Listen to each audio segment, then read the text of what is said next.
All right, thank you very much, and welcome Kenyans and all other people all over the world from wherever you're listening us from. And this is Stone PK and my colleague Msimamo on Talk and Act Political Discussion Forum, which is based in our YouTube to be able to give a platform to discuss issues that are very, very sentiment to our country, Kenya.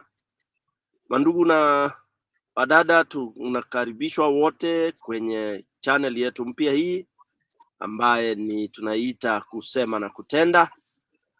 Where Kenyans tunawaalika kuzungumzia yale yanayojiri, yale ambayo yanatukera kulingana na yale yote ambayo yanaendelea katika nchi yetu ya Kenya.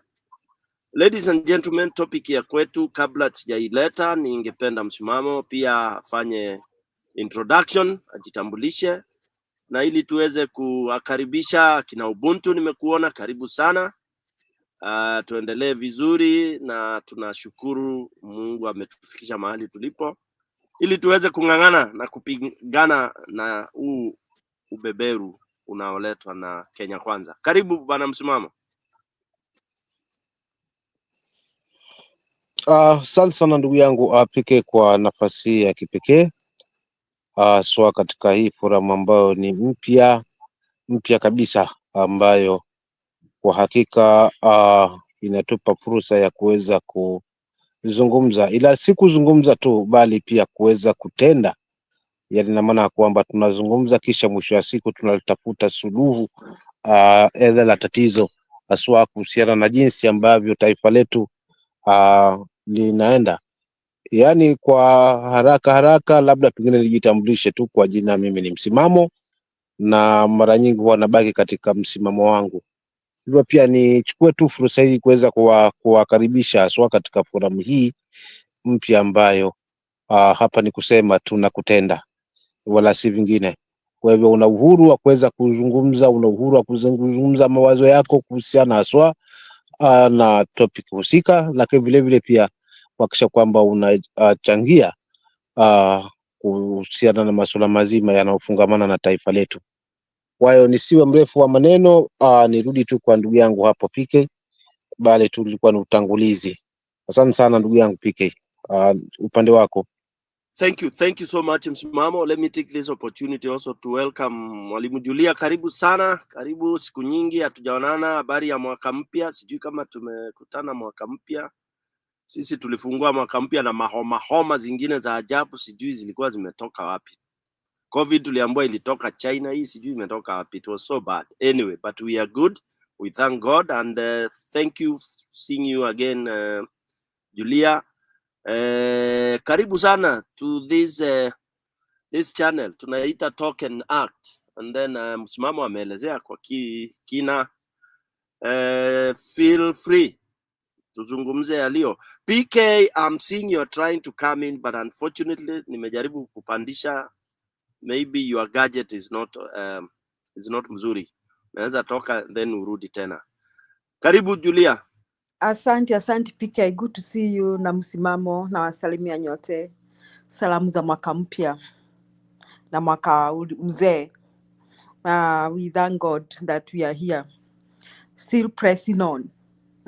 Atubanduki, atutishwi, atubanduki mpaka Kasongo aende. Unajua amekuwa kaongo, akagraduate akakuwa muongo na kaenda akiendanga. So atutishiki mpaka Kasongo aende. So I'm happy to see all of you, and I'm happy PK umeanza hii channel. Tutakuwa hapa tukiteta, tukiamua, tukimobilize people as we provide civic education and inform them on why they cannot lie low as things go south in our motherland. We cannot. Kasongo now has the guts to walk around and swear atakuwa hapo. Yeye ndiye aliyekuwa hapo, yeye atakuwa, yeye atakuwa hapo. He's thumping his chest thumping in Western Province and buying people to come for his meeting. Lakini ole wake, the prosperity of the wicked is short-lived.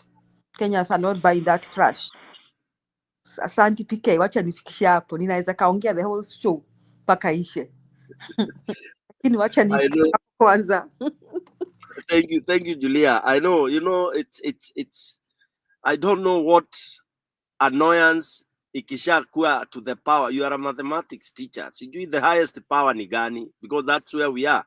Our annoyance has gone to another level. Sijui inaitwa nini. Yeah, sorry. To the power of Infinity. Yes. Inakuwa, unajua ukichora hiyo graph inakuwa exponential function. Kwa y axis. Yes. It keeps on going. Sasa hapo ndio tumefika. We very mad.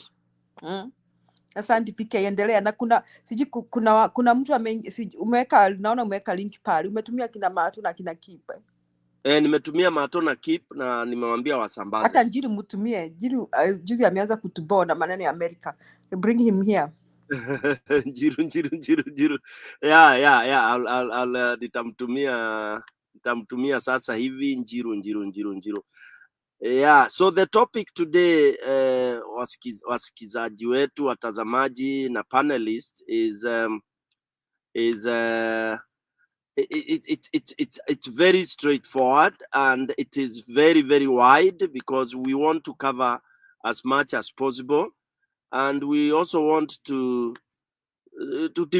kind of demystify some things. I know, people are being diverted in various ways. Unaona, munaletoa haka ka topic, this activity nafanya tuna divert ourselves. That has been the tactic for the last 60 years in our country, and we've fallen for it. Tumeanguka kwa hiyo mtego sana. So Kasongo still believes, na sasa nasikia ni Kaongo, he believes that is how he is going to play. And habits are very, very, they are hard to die. So he thinks, number one, Wakenya ni wajinga. Here tulisema tu a very candid. Kasongo and those many politicians believe that Kenyans are fools. All right? I'm not insulting anybody. I'm just saying this is what they do. It has been drawn. Tulionyeshwa na caricature ile, when politicians are addressing us, they look at people they don't see human beings, they see cows. I don't know kaka msimamo na Julia kama mumewahi kuona hiyo, ilikuwa ina circulate sana, how politicians view us when they are on top of that platform, when addressing us, they look at us, they are not seeing human beings, they are seeing cows, ng'ombe ambazo sasa they can't figure that they are being lied to. This has been demonstrated very much, because sasa Ruto and his Kahoot, they've already kind of emboldened that, and they already made a resolution actually, which was demonstrated by him in Kakamega, that you can do whatever you want. Anawambia mpaka he has the guts and audacity to stand and tell you, wacheni kuhara mapema. I'll just use his words. At sasa sisi ni mchecheto tunahara, mambo bado. Who does that? So what does that tell you? It tells you that in Kenya, going to vote is nonsense. All right? So for those who are clever, those who are bright and have realized majority of us have been fooled politically, because already people are talking of 2027 election. Wamefanya hilo tunaita hope, skip and jump. Ruto amefanya mukaruka. Sasa tumeruka. We are now discussing about 2027 election. We are even talking of numbers, how we will mobilize numbers, how we will do this and how we will do that.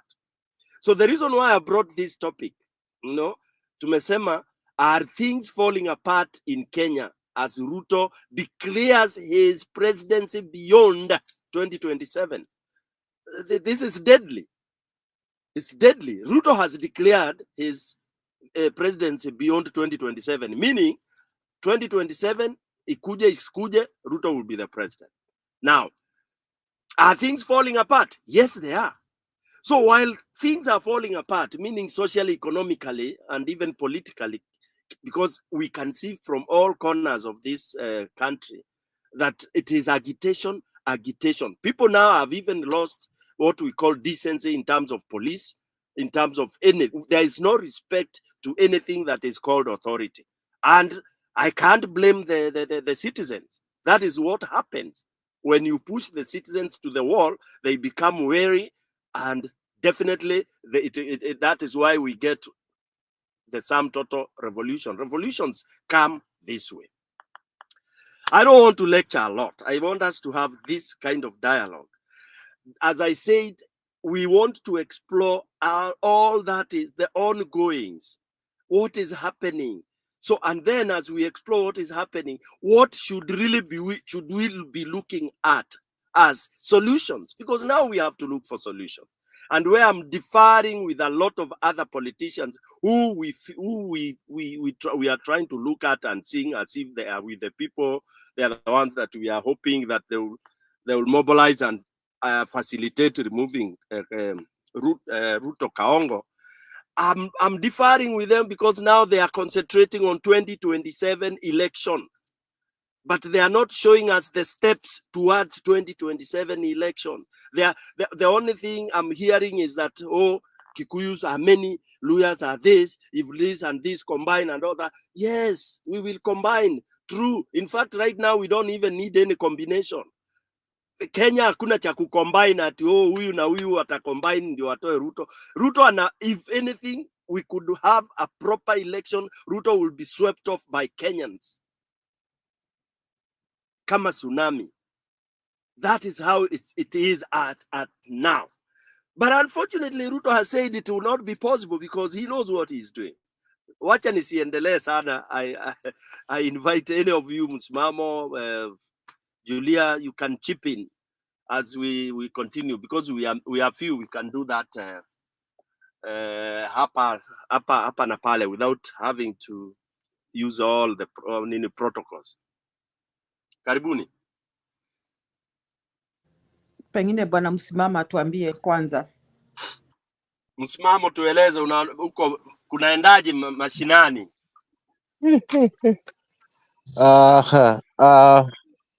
Unajua mimi kimtazamo wangu nasema hivi, huyu jamaa anapata mbavu ama anapata nguvu kupitia kwa hawa wanasiasa walafi, naweza nikasema, kwa maana wale walikuwa wanampinga wakati ule ndio sasa hivi wanamwimba, wanampongeza. Wao wanarudi tena kwa watu wao kuweza kusema jamani, tuvumilie, kwa sababu anayeshiba ni yeye, lakini sasa anatumia kushiba kule kule kuweza kumhadaa mwananchi. So huyu kutokana na kuungwa mkono na baadhi ya viongozi ambao walikuwa wakikinzana nayo, hapo ndo alipata mbavu na kazika aswa matumaini mazima ya wapiganiaji haki, kama vile lile kundi la vijana ambalo niweza nikasema ni Gen Z. So hiki kifua ni kwamba ashajipanga, kuna watu ambao ashajipanga na hayaanzi yeye kuzungumza. Tukisikiza kauli za Sudi wakati ule na kina Fara na wengine ambao ni wandani wake, akina Wandai na wengine, utagundua kwamba watu wamejipanga, na si kwa sababu ati wanategemea kura ya mwananchi. Already wanajua tu kwamba ground kivyovyote ni mbaya. So tisimu sasa wao wanajia mbadala ya kuweza kubaki katika power. Unajua kinganganizi cha hawa jamaa kwa haswa huyu Kasongo na wenzake kuweza kubaki kwa power ni kuweza kuficha yale ambayo anajua kwamba in case panapoingia mwingine hapa katika madaraka na awe yeye sasa atalisimamia hili taifa vizuri, asoma swala na kupigana na ufisadi, yeye atakuwemo. So ndio nakuta kwamba haijalishi hii yote kuenda kwa western, yote ni kujaribu kuonyesha kwamba bado yuko na watu. Lakini nimepitia picha kadhaa nikaona kwamba nikagundua kwamba ni yale yale tu, kwamba wananchi kwa sababu ya hali ngumu ya kimaisha wanapopigwa shilingi 2,200 ndio ile kwamba wanalazimishwa sasa kuweza kusupport ama kuweza kutokeza, kwa sababu kutokana na zile shida ambazo wananchi tuko nazo, jambo ambalo mimi najua hapo tunafeli kama wananchi. Kwa hiyo nguvu za huyu jamaa si ati ni kwa ajili ya kura yetu. Kura yetu si lolote, ile ni kama kusukuma mlevi tu, yani ile siku kwamba ipite, lakini tayari watu washapanga na washajua kwamba by all means piga au iweje, sisi bado tutabaki katika power, kwa sababu kila mahali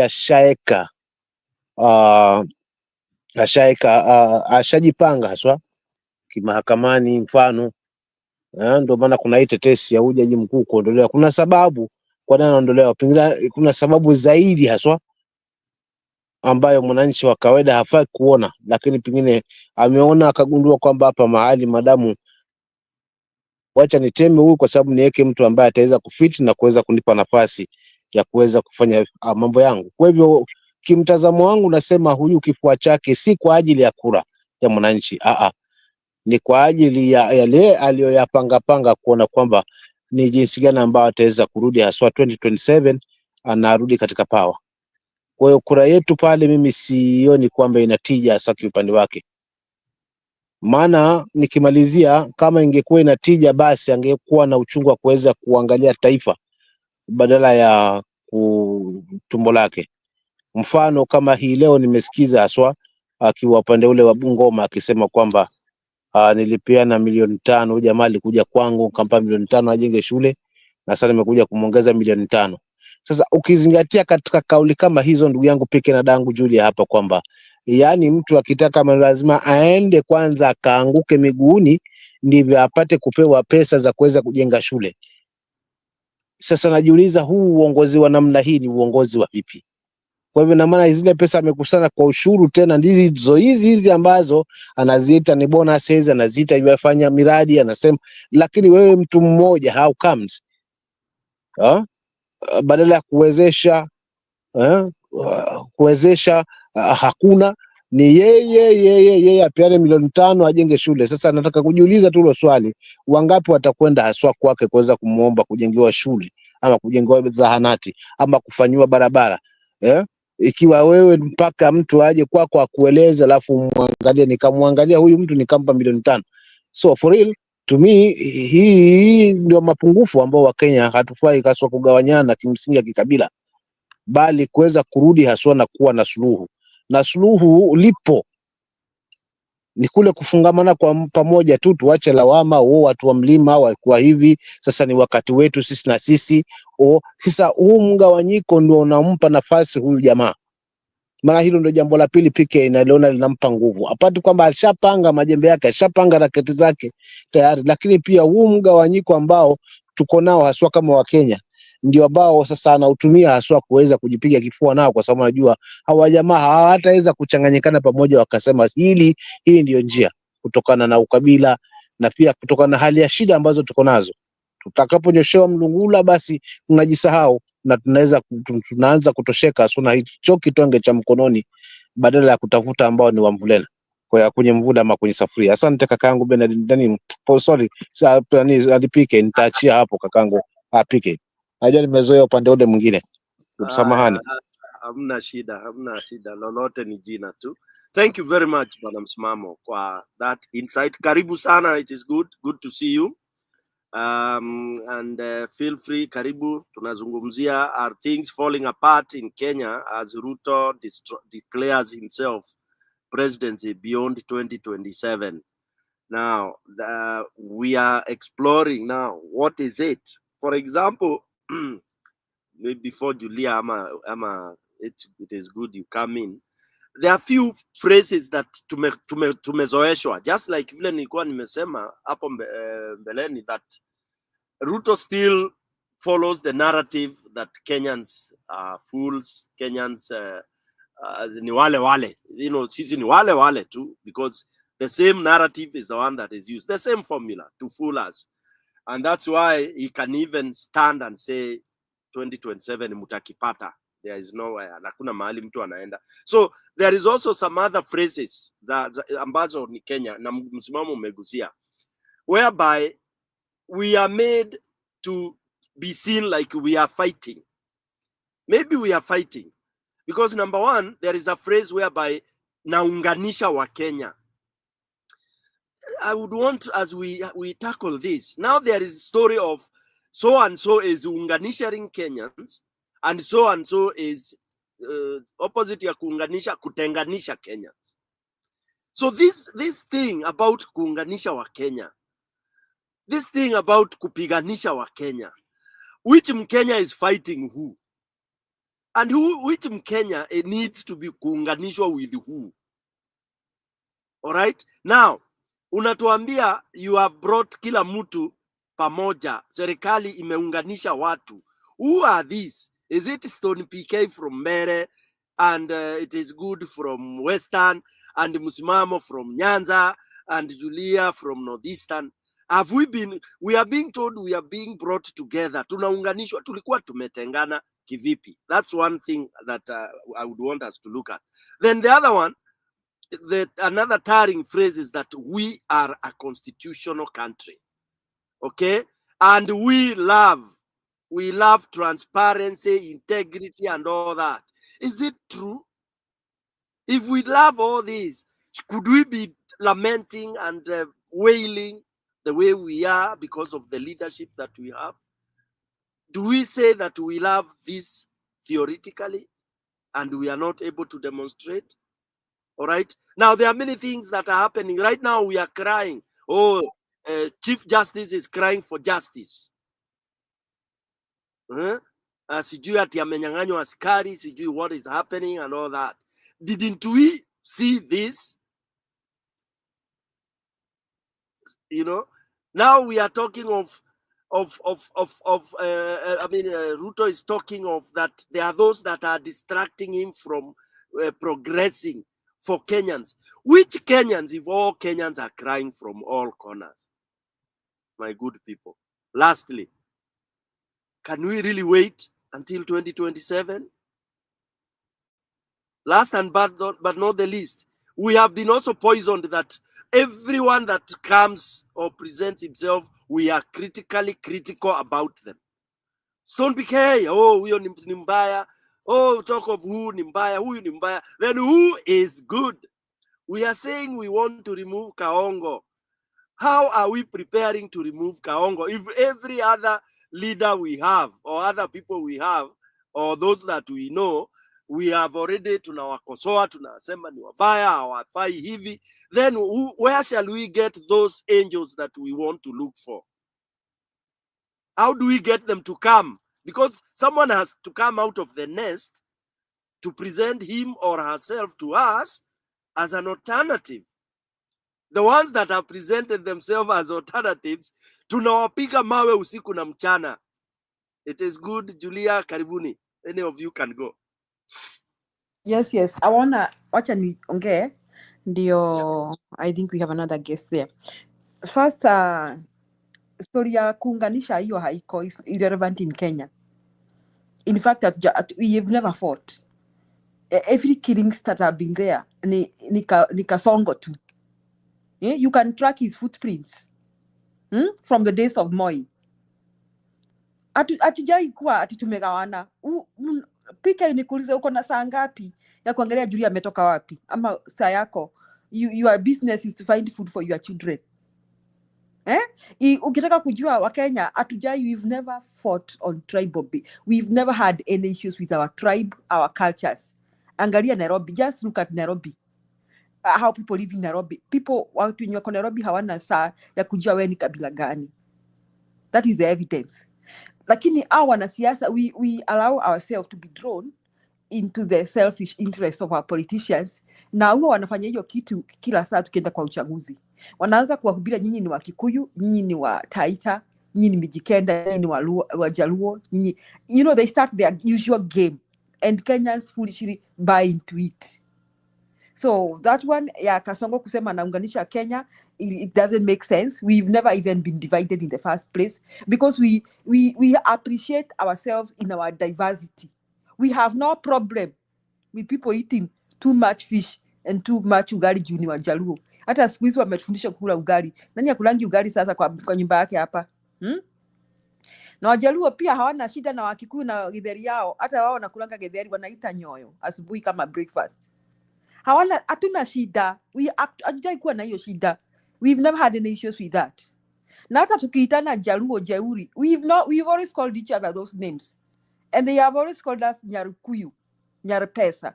And we've never had a problem with being called those names. Kama PK unakuanga na issue ukiitwa Ukuyu. Hauna. So we are not divided at all. We are not. So hiyo story ya kina Kasongo ati anatembea akidanganya wananchi na unganisha watu, his policy ni divide and rule, and is rubbish, and we should rubbish it, and every wise person in Kenya should rubbish that. Now maneno ya Martha Koome, unaona kikulacho msimamo utanisaidia, kikulacho kinguoni mwako. Kikulacho kinguoni mwako. Now, this Madam Hot Air, yeye ametuletea hao majambazi.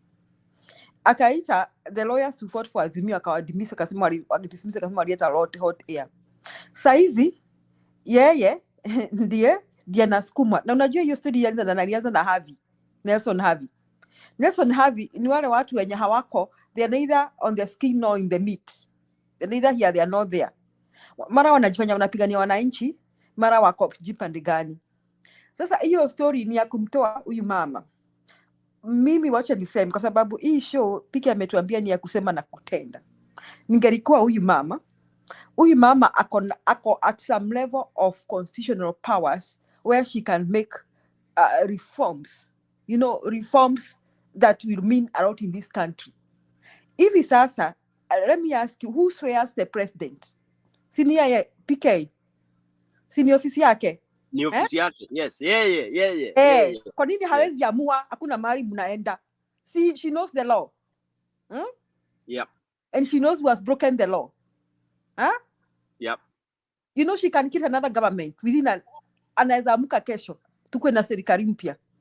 Huyu mama, mtadu, what will you do if you swear somebody else in the morning? You start discussing that mara si constitutional, but she will have sworn that person. Period. So she's in a position where she can change Kenya for the better. Lakini now she's telling Julia na PK to do. We don't work at the Supreme Court. We don't work with Kindiki. We don't work with Kindiki.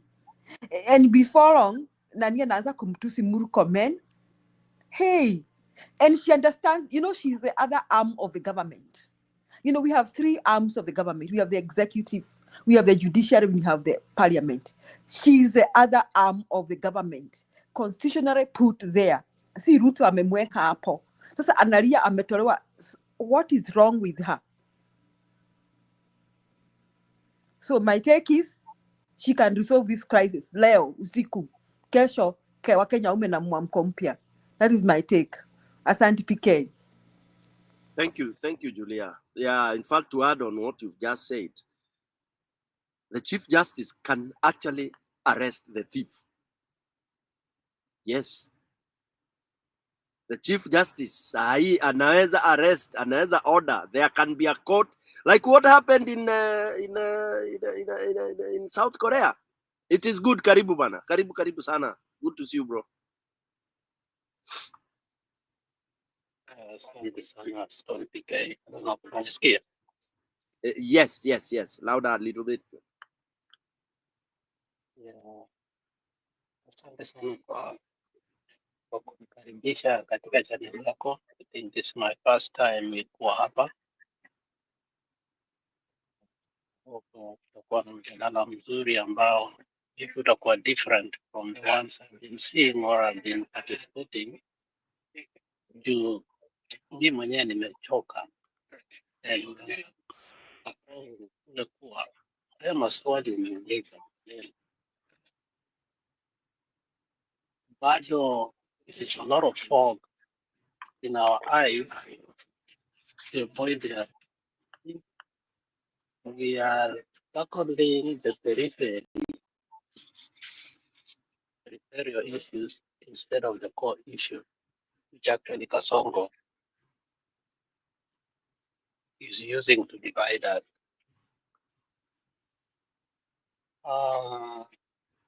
Na hapo mimi mwenyewe kuangalia and to analyze the honest current situation and vile tuna move past Raila, past maandamano, past Gachagwa's impeachment, Oscar Adani deals, so on and so forth. I think we seem to be having the same characteristics that we have had over the years kuwa tunasahau haraka sana shida zetu, pick up kutoka what narrative Ruto analeta, then we dwell on it, lakini Ruto anajua huko nyuma he is doing what we thought he had left to do. Issues like Adani issues, I don't think being implemented right now, but we are past that. We are not talking about them. The issue of finance bill, we thought it had altered, but actually the finance bill that we demonstrated and were against it is the one that is currently functioning. Then ikaa ni kama tunapewa pacifier, alafu tunasahau tunaenda mbele tukifikiria tuwa like we have really hurt this person, but kumbe sisi ndio tunakuwa hurt. If you look at the Shisha issue, is this current, ukiangalia vizuri sana, when somebody is being arrested because they stormed and said the truth about it, and the country at large is quiet because I think we have resigned into this person's narrative. So, na hiyo ndio bado inanisumbua. Bado juzi amesema sisi tuko pamoja, lakini we are being divided by rhetoric from the politicians. I don't think so. From my interaction from space, from my interaction from many, especially the groups that WhatsApp or that were formed during the election, that they were not dismantled, people keep on posting on. I can authoritatively say that a lot of the Luo area has shifted to Ruto's presidency. Quietly, they have resigned there. And they are acknowledging it, but we are not acknowledging it. You look at Western, when the leaders speak, they speak like they are heroes, but actually the ground is kind of different. This is the sad reality on that. That Gachagua has become a thorny issue in the country. And when you ask people, and especially from the Western country, the Western hemisphere of Kenya, they are honest, even people that I know that are within politically aligned to them. You speak with them one on one to ask them, where are we headed? I've been surprised 8 over 10. They are saying Gachagua Tawe, and they are watching Gachagua in a different way. And he has become a uniting factor within the mountain. But he has become a destabilizing factor within many, many tribes. And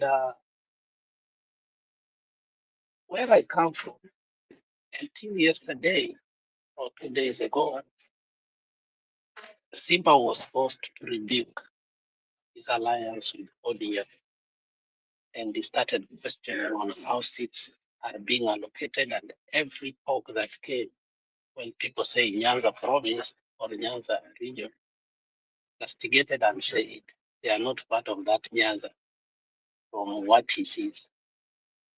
And so and the Senator Panyamira also have the same narrative during the burial of the father of Okongo Mogeni by saying that, we are away from this pact.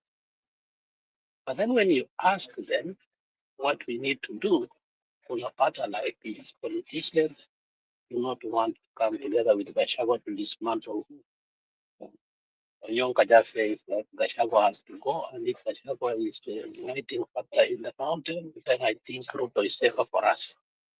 Then you start worrying about that blanket statement. The truth is, if we are not careful, we are being divided. And this division is working. When you take Gachagua out of the matrix, we are united. When you bring Gachagua into the matrix, especially his mountain politics, then you find the people supporting Ruto in one way or the other. So the question is, how do we move past our mistakes? And how do we tackle a national issue without coalescing into tribal proposals, which actually agitate animosity between us? I think you and the most important question we should ask, because if we peddle and we are not able to resolve that, the common denominator is that I have heard so far in the political circle, which our brother in the mountain may not understand it. Or if they do, I think Julia does understand it, because I've heard her talk about it most of the time when people disagree with her. Say, we can use Gachagua as the uniting factor, but Gachagua can never be our president, or he's not going to be the one contesting for us. We have better people. So, and if you see the narrative of Ruto throughout his Western tour, nothing of development, nothing that is progressive. It's just been dismantling Gachagua. So they have made Gachagua the bone of contention where Gachagua doesn't need to be. And therefore, creating animosity towards Kenyans. Okay? And the more he does that, and also we look at the engagements of Gachagua, I wish Gachagua could become even more national. I think right now he can be able to go to Kisii, if not Luo and have a good reception and speak with the people. I think he can go to Bungoma, and with or without MPs or MCA, people will listen to him. I think Gachagua is past now the mountain. But if he is going to think that he has to have a coalition within the mountain to dismantle, then he's going to be used wrongly, which is what is happening. And that is dividing us, and we are not acknowledging it. We are just in denial that, oh, we want Ruto to go. Yes, we do want him to go. But then they are introducing narratives that actually are making us more divided. That is what I have seen so far. I have even people that I know that are very close to the movement of Ruto must go. I have questioned them privately about the issue of Gachagua. And you hear them, their rhetoric is that Ruto was right and Ruto continues to be right. If the mountain thinks that it is entitled to the presidency, or if the mountain thinks that they are the only ones who are, I don't know the right word I can use, but there is something that the mountain is being used like 2007, which really makes me feel bad that it's going to be 2 or 1 against the 40, call it 32, 48 or whatever.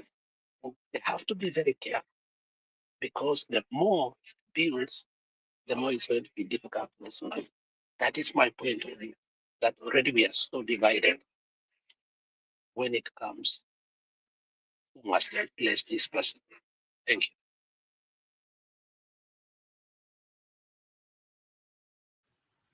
Thank you. Thank you, bro. Thank you. It's good. Very, very in-depth analysis. And yeah, it is important that, again, as we said earlier, we fight to kind of, dismantle some of those old phrases. And it's good you've talked about, okay, Gachagua coming up and posing and coming in as a power to reckon with. And then, unfortunately, maybe misdirecting the energies.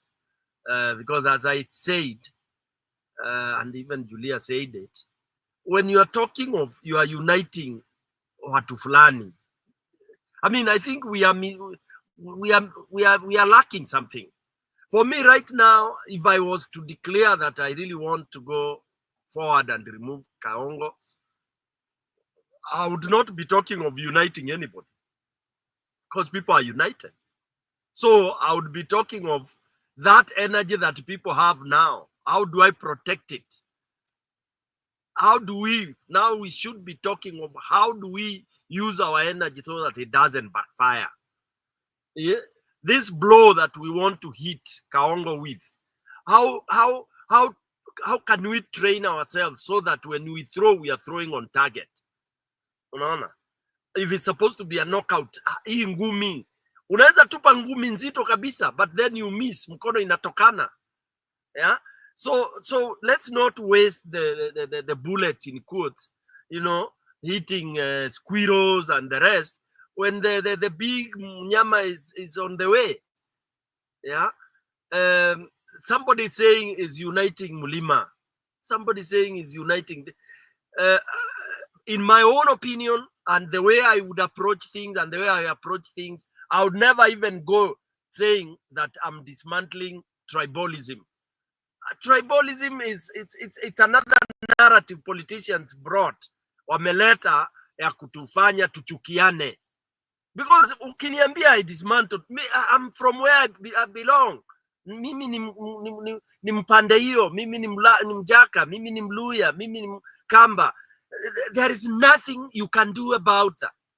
But the energy and the synergies we need to have is to ensure people get to know that for us to get proper leadership is to gain on the energy, positive energy. Kwa mfano, keep karibu sana. I'm giving you next. Thank you. Or to go a bit freestyle. My other point is people tumekuwa focused, tunaambiwa maneno ya chama. For me, anything that divides people, I would shelve it a little bit. For now, the presidency of Stone PK, I would go without any party. I would go with Mwananchi Party. Who is Mwananchi Party? Hawa watu ambao wamesema serikali ya Ruto ikwende. Ndio nitawaambia nyinyi ndugu zangu, I'm here, can we focus on that? We don't have to join parties, because once we start ODM ni hawajaluo. Don't touch it. Ukitouch ODM, you are touching Baba. Usiguze Raila. So these parties have become nonsense. Then we start saying, oh, Kenya is a multi-party. That is BS. What benefit have we gotten? Karibu keep. Wacha nisi dominate. Endelea, karibu bana, karibu. Talk and act. The topic today, as you can see, are things falling apart in Kenya as Ruto declares. Munacheza tu, hakuna mahali anaenda. Karibu bana, karibu bro. Msimamo karibu pia. Ruto, Unatupwa nje, sijui kuna nini bana. Ruto, Nashangaa mimi bwana, naona natemwa tu hapa, kila nikifanya hivi nimetushwa, sijui kulikoni. Sijali, hata ukitupa tunakurudisha ndani. Karibu keep. yes. So Ruto is a desperate man, and what you're talking about is this block garbage, nonsense politics that they usually play on us. In this time, his students have become the teacher. The blocks are splitting up. What he's trying to do, what he calls unite, it's splitting up.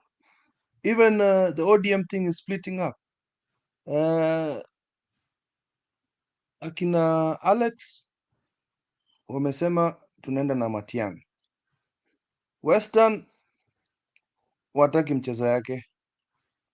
Nyanza unasikia Sifuna as ODM person wanasema we are going to field a candidate. Central kuna gatekeeper huko wenye mlifukuza. Hata Kindiki alikuwa anajaribu nini. So yes, the games he's playing are going against him. And if indeed what he did, let's go back to what you're saying, Stone PK. Yeah? How did Ruto get popularity? He did not win that election. Let's agree. How did he win the popularity? He won popularity not through UDA. Let's get thing straight. He won popularity kwenda kwa the hustler narrative. Alikuwa anaenda kusema mtu wa bodaboda, mtu wa mama mboga, blinding the people, giving promises to the people. There was no time alikuwa anasema UDA, whatever. UDA came in the last bits of his campaign when he bought UDA and then started building that outfit. But what he intentionally started with was actually the people agenda. Then afterwards, because before that, it was this story, the Kikuyus and Kalenjins tukue pamoja.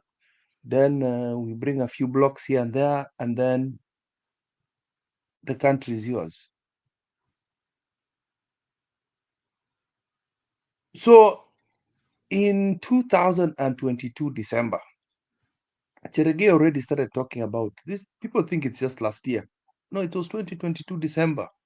Cherege had already started talking about extending the presidency term. To date, I've never called Ruto my president. Namuitanga Lais Ruto. So right now, nasikia IBC nafunguliwa sahi. Nasikia wamekubali candidates. I don't know if these people have been paid, because you cannot just open the floodgates like that. All of a sudden, there's drama with what's her name, the Chief Justice, knowing that there's a bit of beef between Ruto and her, and he wants to clear path. Now I've got the IBC. Now he wants to clear path with the judiciary, so that he can correct all that thing, because Ruto's definition of absolute power is buying everybody, lakini pia madharau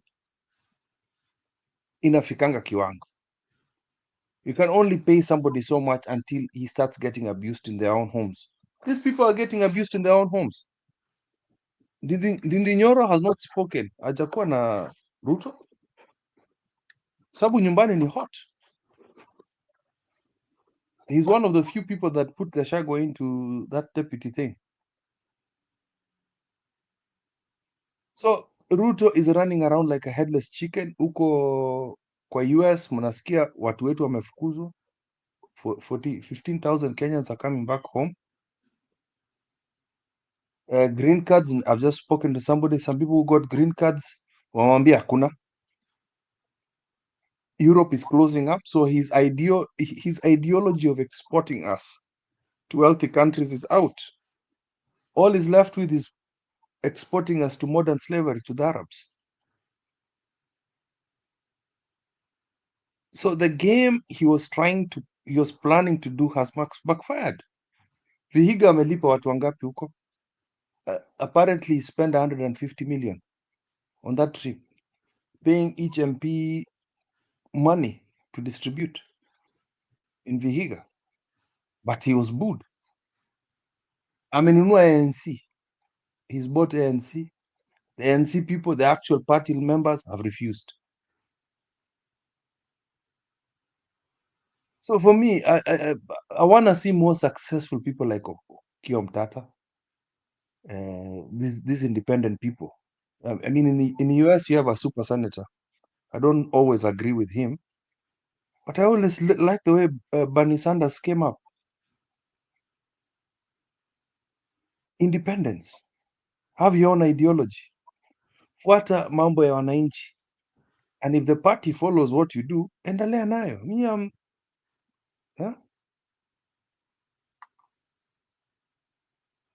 So Stone, I agree with Yeah. you. Kuna vitu yenye afadhali watu waende kwa inaitwaje hiyo? People go for for ideologies rather than other things. But Ruto's game, hata Alex atakwambia watu nyumbani. Ukiona my mom's friend anaitwa Senator Onyonka alikuwa shule pamoja. Onyonka said he's part of ODM. Si tunaenda na Matiang'i. There's nothing Raila can do. Once the Kisii people decide it's over, uta convince aje? Na yeye anapewa pesa, atasaidiwa na Uhuru. Anyway, thanks. I'm still here. Thank you very much. And congratulations for opening up the show. I like it. Congratulations. Thank you, bro. Yeah, let's try and keep it there. Let's be real. Let's really be real. Keep real. Be real.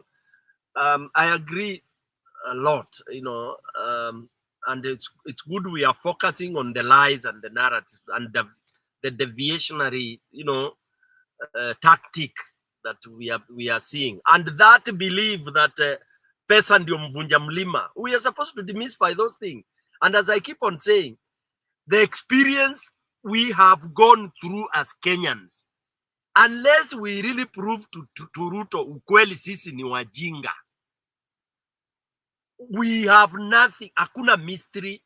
Yani sahi we know each and everything, and then we have experienced. So getting a solution, it's so easy. Like now, for example, we know IBC. What does it entail? We know what not to do, but are we talking about it? That's why I get tired with people like Kalonzo who are there. They are so lukewarm.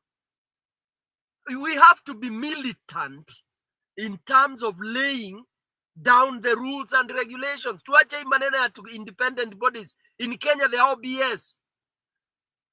Ruto has dismantled. There is no independent thing. It's all theories. And that is why for me, I don't mind a revolution.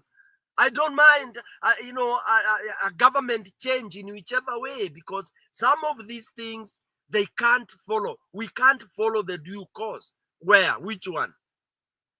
It's not possible. And Ruto knows that. Like now you are telling me Ruto will sit down, people are voting, watu wanahesabiwa, kura zinahesabiwa, Ruto ameshindwa, then he's there smiling and handing over the sword. Kenyans, do you think that can happen? Yeah. So number one is, as much as we have all these leaders who are coming up, it's okay. In fact, I'm encouraging every tribe to bring their own. I know that sounds ridiculous. Kila kabila ilete mutu wao. Manake Kenya ni ya ukabila. Iyo Stone PK ninasema with a firm authority, because I've experienced, I've lived a little longer. Okay, nimekaa Kenya, nimeona, I've voted several times, and I've seen, I've researched, I've recorded that we do things in Kenya in terms of tribe. Tunapiganga kura ki tribe. And then sasa tribe inakuja inaangalia ile itawasupport. Tunaanza muungano wa makabila. So katambe hivyo tuwe na akina Gachagua from Central, Martha from Central, tuende kwa Nyanza, Raila akue kule, Matiang'i akue kule, Kalonzo atoke Ukambani, Natembea Western, Wamalwa Western, Okia Mtata, Ruto, Morara, all these, we want them to come out clearly. They want to be president. Okay? Then sisi wananchi sasa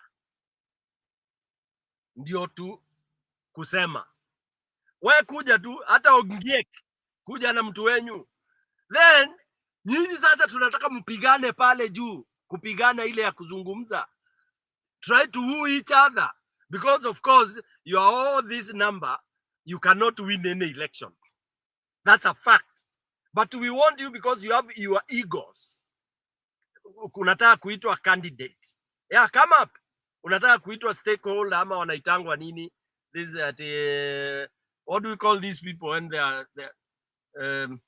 the ones who lead parties? Principles. Principles. Yeah, I mean, we are this cheap. We are this stupid at principle. Stone PK, ninakuja na kapati kangu kakutoka Mbere with 200 people. I want to be referred to as principal. This is hii ng'ombe ndio Ruto ana take advantage of. All right, so wacha Katambe hivyo, kila tribe ikuje na chief wao, alafu mkae pale Nyayo Stadium sasa. Yes, na mkileta ujinga tunawafukuza nyinyi wote out of the country. We sweep you out. We beat you. Let me be plain. We beat you for being stupid and put you in the inaitwa nini kwa matangi na tuwatupe kwa maji Rivayala huko. That is what Kenyans are going to do, and that's why I think as mwananchi we should start saying we don't care about parties. 60 plus years down the line, I've said here and again, parties are useless. It was a mistake we did. Parties ni game ya wadosi, ni pesa, ni mambo ya pesa kukula ya nini, wadosi kukula pesa. Politicians, the conmen, it's the worst thing. It's like when we talk of democracy, it's another stupid ideology that we talk about. We can design our own thing. Let's design such that when I vote, my vote counts, period. You can give it whatever name you want to give it. You can call it anything, but the name is useless. Oh, democracy, oh, this constitution. And yet when I vote, my vote is not counted. When I vote 10 votes, you make them 1,000. And you are telling me to remain and adhere to the constitution. Oh, they are these independent bodies and all that. I think Kenyans should now boil up. Kenyans should boil completely and turn all that shenanigan and nonsense, put it on the side. That's where we should be, and that's what we should do in most of these platforms. For me, every platform I'm going, that's the way I'm saying it, because enough is enough. Excuse me, enough is enough. All right, because now if you ask yourself, what is Gachagua doing? I hear people saying, oh, now what Mulima, people saying he's the Gitungati. Really? You are just putting us in the same musical chair. Then tukuja hapa, then election we are not organized, then serious things happen, then we are told to go to court. Then do we want to sit and go around through that route?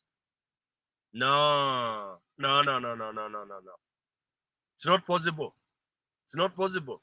People saying, oh, we have not decided who the leader should be. We have not done this. We have not done. Yeah. When we say, let's say, for example, we say Matiangi should be, then people are here saying, no.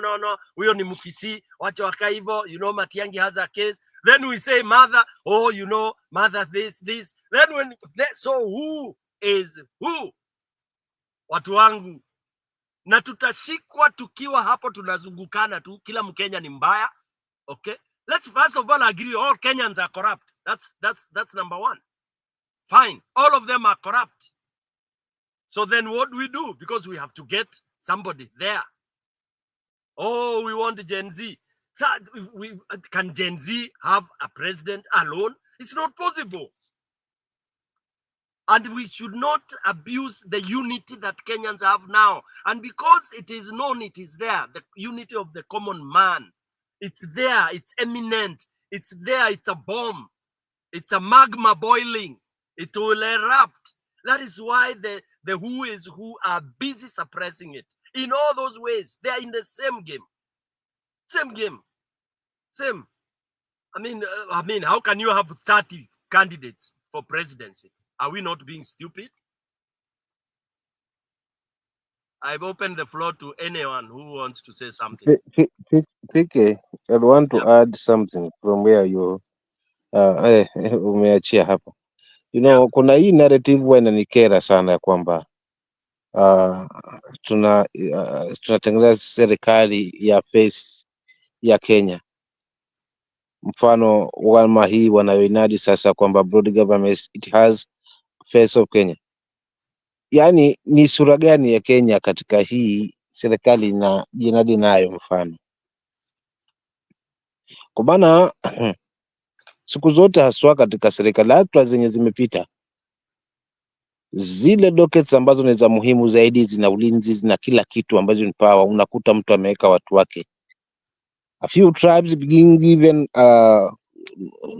numbers,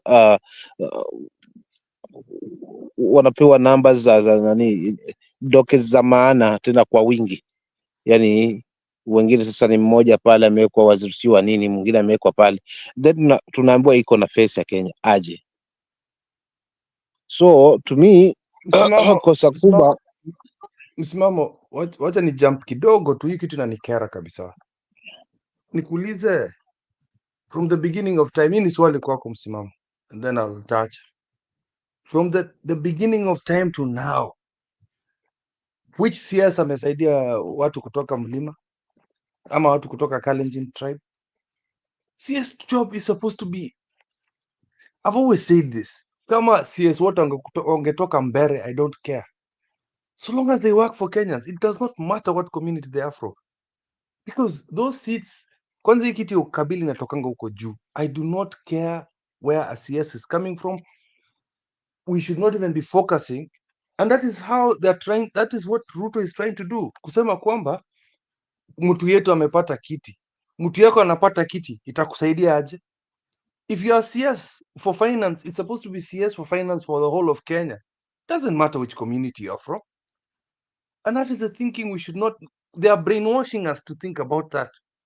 Uhuru comes and says, I'll give a few buddies of mine just because they are from the same tribe, my people will be satisfied. How can your people be satisfied? Yet in Kalenjin land, we've got the most CS and PSs in the world. Have you seen Rift Valley thrive because of that? No. I think we should stop looking at those seats completely. Tusiangalie hizo vitu, because those seats have become seats of rewards because, oh, nilifanya campaign na Ruto, wacha ni reward huyu mtu. Hai kweli, is that how it's supposed to be? Honestly speaking, Msimamo, kwamba hizi viti ni za kureward communities. They are supposed to be seats to help Kenyans. You cannot say, I'm tired, I'm really tired. I never want to see a Kalenjin PS or a Kalenjin CS ever again in my life. Waste of time. It's a waste of time to think about those seats. What we should be thinking about is the MPs and MCAs. Those are the people that are supposed to work for you.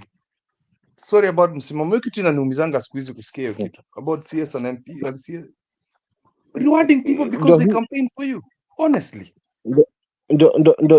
ndo hilo sasa ambalo nilikuwa nalizungumzia kaka yangu hapa, mdogo wangu Kipu, kwamba tumebebwa haswa na ulumbukeni, kwamba tuna kisingizio kwamba tumepewa waziri, kwa hivyo tunahesabika katika serikali.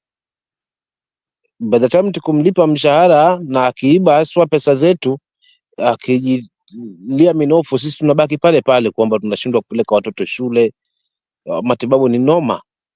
So as Kenyan citizen, ari yangu na ombi langu haswa kwa Kenya, kwanza ni tutengeneze hii daraja between haswa mwananchi na hawa wanasiasa. Unajua hapa pike awali alizungumzia kuhusiana haswa na katiba pamoja na sheria, lakini tukiangalia, mimi nikiangalia kama msimamo, mtazamo wangu haswa katika hii katiba na sheria, hii katiba na hii sheria nayo, yani ni kizungumkuti hapa, kwa maana utakuta haswa wale walionavyo ama walio na mamlaka ama walio katika power, sheria wanaweza ipindisha haswa upande wakati wowote ule, ili mradi tu kama kuna jambo limewalemea, na hayo ndio mapungufu katika hali ya uongozi. Na sheria hiyo itatumika haswa kwa mwananchi ambaye ni mlalahoi, atapelekeshwa katika hiyo sheria, ama kwa yule mpiganiaji haswa wa haki, basi sheria na katiba hapo itaweza kuchanganuliwa zaidi. Na katiba hii kitu ambacho wanasiasa hawataki hata kukisikia ni ile kwamba eti inampa nguvu mwananchi. Elimu hii kama ingeweza kumwingia hata mtu yote au alienda shule ama hajaenda shule, lakini elimu hii ilisambazwa haswa katika taifa zima, kuelewa kwamba mwananchi, kwamba ndio kusema hatungekuwa tunashuhudia haya. Lakini je, hiyo katiba ambayo tunajivunia iliwasilishwaje haswa kwa mwananchi husika ili mfaidi? So vitu kama hivi ndio vitu ambavyo mimi sometimes vinanipa maswali kama msimamo, kwamba tunayo mapungufu, na mapungufu haya tumesababishwa na wanasiasa. Hawa ndio wametuletea ukabila, hawa ndio wametuletea sympathy, kwamba tunamwonea huruma kwa sababu akisingizia kwamba fulani na malawama mengi. Tena mwisho wa siku wale wanakutana tena upya, wanapanga tena jinsi gani ya kuweza kuiba mwaka mwingine ama katika chaguzi nyingine ambayo inafuata, kwa mfano kama hii inayokuja 2027. Sasa hapa kila mtu atatawanyika na yake, Kalonzo atatawanyika na yake na watu wake, huyu naye atatawanyikana na wake na watu wake, yule na hivyo.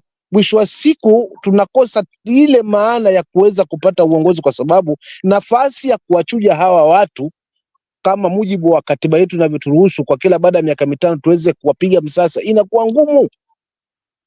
Hili naliika haswa katika hii kule na ukuja kwamba utakuta Ruto kuna watu watasema kwamba haiwezekani kwamba rais aongoze miaka mitano. Haijawahi kutokea hiyo historia na hatutaweza kuikubali kwa sababu hakuna, na ni vitu ambavyo sisi wa Kenya tutalazimishwa navyo na tutaemba navyo na tutavitetea kwa shilingi mbili tatu ambazo zitaweza kutusumbua, ile hali katiba inaturuhusu tuweze kuchagua haswa kila baada ya miaka mitano, tupige msasa tuone nani amefanya kazi nani ameshindwa na kazi. Lakini wale walioshindwa na kazi tuwakuta wao ndo kusema wao ndo wanaotupangia, hawatupe nafasi hata siku moja wananchi kuweza kujiamulia. So hali hii haipiganiwi na kugawanyana wala kunyoshana vidole kwamba watu wa mlima hawa watu wa huku Nyanza sasa tunajikuta kwamba tuko kwa serikali, tuko karibu na serikali, wakati wetu sasa, wacha watu wa mlima nao walie. Lawama hizi tunachezeshwa na hawa wanasiasa, mwisho wa siku Awake na Gachagua wote wanarudi tena katika mmoja wao, wakikaa currency, tunakaa huku kama squatters. Asanteni, wacha niachie hapo, nisiye nikawa mrefu zaidi nikachemka. Na channel yetu bado ni mpya, lakini tu niombe tu kwamba tuweze kujiunga haswa kuweza kuipa support na kuweza kujisikia huru kuweza kuzungumza lile ambalo unaliona kwako kwamba linafungamana kuweza kujisaidia taifa. Lakini kibaya zaidi labda pengine yawe ni mambo na matusi na mambo na kejeli, mambo ya kuweza kukereana hapa. Labda mimi kimtazamo wangu pike na ndugu zangu hapa hayatakuwa na tija, lakini yoyote kuzungumza kila naona kwake ni sahihi, basi hakuna mali pengine pasipokuwa ni papa hapa, yani kusema na kutenda. Asante. Asante ndugu msimamo. Mwalimu Julia, umenyamaza kimya sana, ama it's good you have something? Wacha niambie msimamo, ni vizuri kuchemka chem. Ni sawa, tuendelee kuchemka chem. Sijui kama kuna kuchemka chem. Maneno ya kugawanywa, mimi kwangu, I think I see things differently. I never feel divided because really huwa mimi nafikiri Mungu amenisaidia, huwa sioni kabila sana. Na lakini maneno ya Gachagua, I want to agree with what Alex is saying. Wacha Gachagua afanye kazi yake. Gachagua is serving us where we want. He's doing the things, he's playing politics when the others are shying away from playing politics like that. You know, Gachagua knows it is rough. Na Gachagua saa zingine nataka kuamini kwamba kweli Gachagua ni Mr. Truthful Man.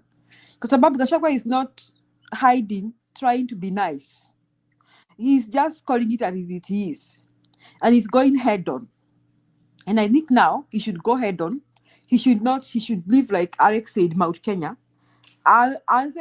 What people are listening to Gachagua. When he was online on TikTok, someone told me there were about 350,000 people who are listening to Gachagua. So watu wanasikiza Gachagua si kana kwamba wanafikiria he can be their leader. It is not like they think that now he'll be voted for something. It's because now they are appreciating he's one of those who is daring this devil. Imagine mtu tu anaita, anasomea rais alikuwa anasema ati rais kwanza hakuficha, he didn't say Kasongo, he says Rais Ruto ameenda Western, na kila saa akifungua mdomo ni Gachagua. Kwani Gachagua ni jina ya barabara ama ni jina ya hospitali? You know, he's daring this guy. He's not trying to say that somebody I heard. He said Rais Ruto. Unaona? He's like, do your worst. Do your worst now. So hiyo story ya Gachagua endelee hivyo and wacha aweke kingine. And it is not that Gachagua will be voted for in fact, let me tell Kenyans, Julia, labda nikukatize kidogo hapo, nimekumbuka. Unajua pia anzae siku zote haumizi, lakini mwenye kusindikiza. Tukiangalia haya mashambulizi, mwenye kuyaanza haswa ni rais mwenyewe haswa aliyozungumza Western kuweza kumkashifu Gachagua.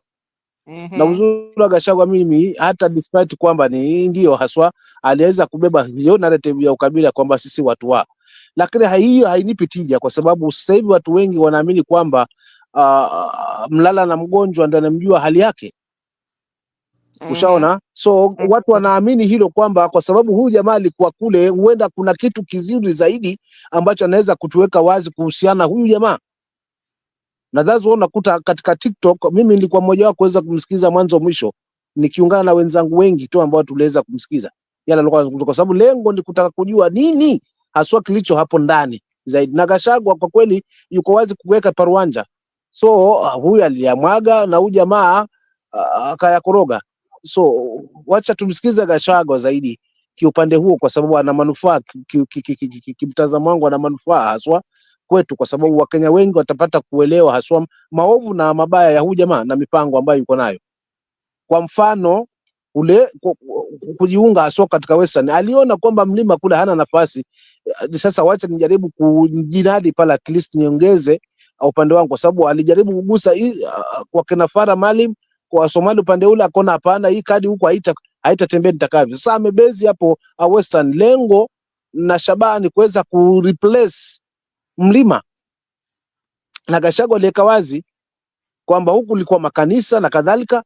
Sasa huko nako jihadari haswa, kwa sababu jamaa hilo ndio lengo lake. Kwa hivyo kuna kitu anakifunua na kiweka wazi.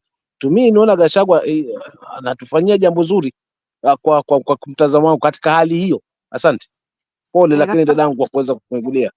Asante Musimamo. Gachagua is the right person at these times. We don't want people to a press conference, just announcing something. We want somebody who goes head on, and that's what Gachagua is doing. Gachagua is doing the right job right now, and personally, I think that Gachagua ameamua hata kama ni kuunga mkono mtu wa kabila ingine.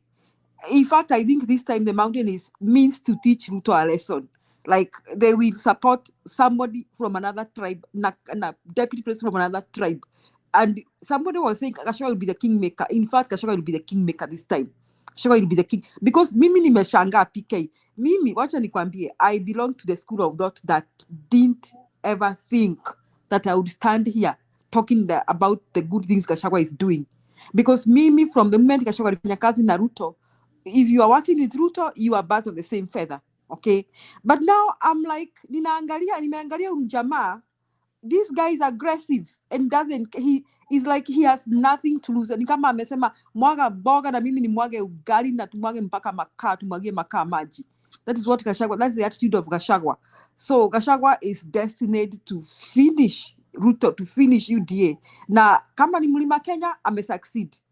From the Meru to the Embu to Kirinyanga to Kiambu to Nyandarua, succeed. Gachagua has succeeded successfully doing that. And now, when I saw the turn up I saw on TikTok, the rest of Kenya is thinking, kumbe huyu jamaa anaweza pigana hivi. So I think Gachagua will fight a good fight. And he share like about deciding that what PK was asking at now tutaungana saa ngapi. Mimi I think tuache hiyo story ya kuungana. If the elections are to be held today, wacha kila mtu aende kwa debe. Obviously Ruto will not be the first one, and obviously we would go for a runoff in a fair election, of which we are not going to have a fair election. I don't think we'll have a fair election. And Ruto is not ready for an election right now. Hakuna vile Ruto ataka ajipange ati mkuwe na uchaguzi. Because right now, even with uchaguzi, whatever, I don't think Ruto will get anywhere. So let everybody go to the debe, and then we can decide the top two. After that. However, sidhani kutakuwa na uchaguzi sasa. That's why I was saying this. And I won't say this about Mother Koome. Mother Koome walijua chenye walifanya wakati wa 2022 uchaguzi. Now anajua vile numbers they were and whatever happened and transpired. Now Mother Koome should be prepared. Atafutwa kazi. She should know that. She should know better than me. She needs to know better than me that she will soon be fired. Okay? And whether crying fall at her security imekuwa withdrawn, haitamsaidia because she's neither here nor there. First, those of us count us as one of the persons behind this rotten government. She's the one who installed them. Now, she's the third arm of the government. It is her office that swears in president. She has the room to overturn these things and just say, wake up one day and say, mnajua nini? Hiyo uchaguzi haikufanyika, ilichofanyika hivi. And so was. She has room to just declare a crazy declaration. Because right now, we're going to have a constitutional crisis right now. And Mother come understand the implications. So asika akicry woof woof ati security wamekuwa withdrawn. Sasa na cry tufanye. So that's my take, PK. Thank you. Thank you very much. Stone, hold on. Stone Yeah. kidogo. Yeah. Just quickly, I don't think Martha Koome can be removed that easily. Lazima tolewa na Judicial Service Commission toka review. There is nothing Ruto can do, or yeah, a tribunal that it has to be submitted to Ruto. So I think hawa watu wa law wanakuanga pamoja kama peas in a pod. The only route is the Justice Commission, Julia, unless lakini Ruto pays all of them. keep keep keep, Yes, usisahau yes. pesa, mdogo wangu, usisahau pesa ndio inavunja mlima. Okay. Hiyo unaizungumza judiciary kwamba wanaweza amua. Kumbuka hao ndo wanaweza kutubwaga na through pesa, wakatubwaga wakatunyima haki. So hilo la kutemwa huyu lina uwezekano mkubwa kwa huyu jamaa, kwa sababu kitu kinatumiza haswa Kenya ni hela. So okay, so Nitaachia hapo tu. as the way they did with Gachagua, yeah, they have to come up with reasons like mental capacity, breach of code of conduct for judges, bankruptcy, incompetence, gross misconduct. Lazima they have to show proof. Yeah. Ziko, keep hizo ziko bana. Keep. Serikali ikitaka ziko. Ona keep.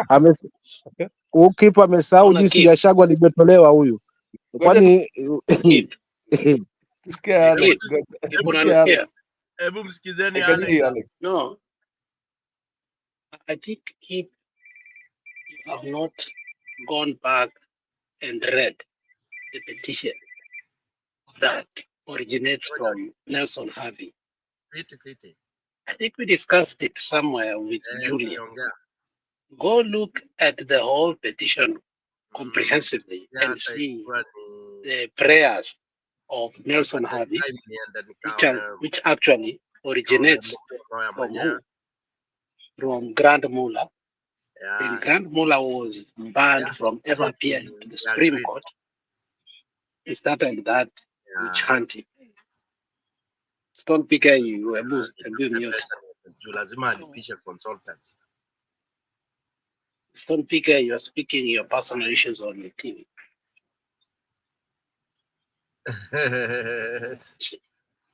You don't walk into a lawyer unaongea unataka hiyo permit. That is consultation, bro. Kwa ngumu kidogo.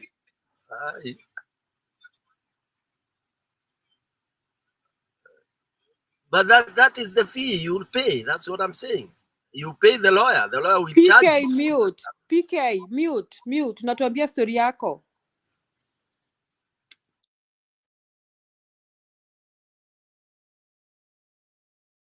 Okay. Yeah.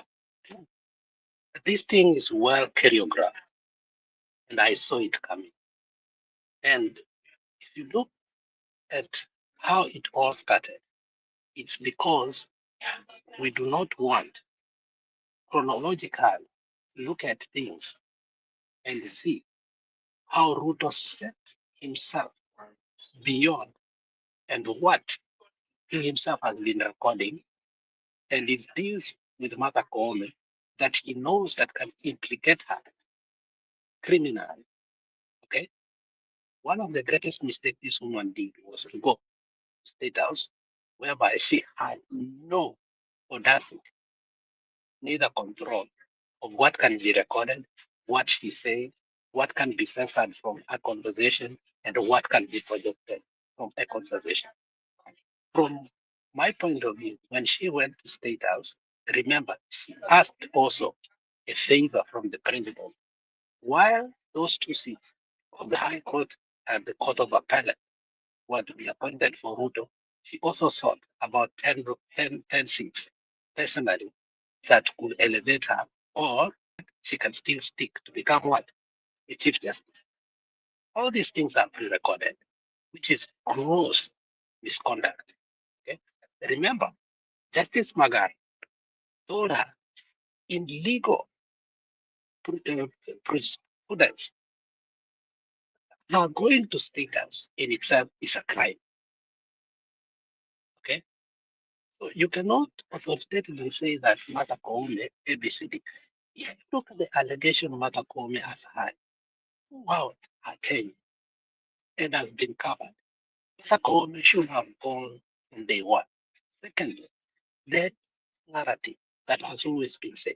When interviews were conducted, the person who got the least satisfaction to become in itself, who was not even qualified, was Martha Koome. There are a contingency and there is a catalog of allegations that can remove that woman like a spark. The problem is that ED haijaingiana the way it should be. And ED, it's tied one-on-one with the IBCD. So Ruto is promising to deliver right to the AUC where simultaneously things are harmonized together.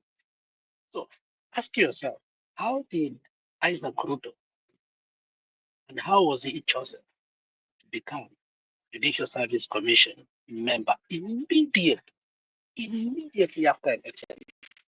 And Isaac Ruto was number one convict making noise for Raila in where? In the Rift Valley. So I've always said this. Ruto had almost everybody he wanted to be on Raila's side, spy on Raila, and make sure that Raila does not win. Some of the people that were so loyal on the periphery to Raila during the campaign, including at one, when he's telling us Kata meeting, were actually paid by Ruto himself. It is evident right now that the Azimio was penetrated by. That's why immediately we could get even a speaker from the minority side, which we thought it was minority, but it was majority because Ruto had his safe havens within the Azimio in case of anything. So for you to think that Martha Koome cannot go, I think for me, we are past Martha Koome. The thing is, Martha Koome is fighting is two things.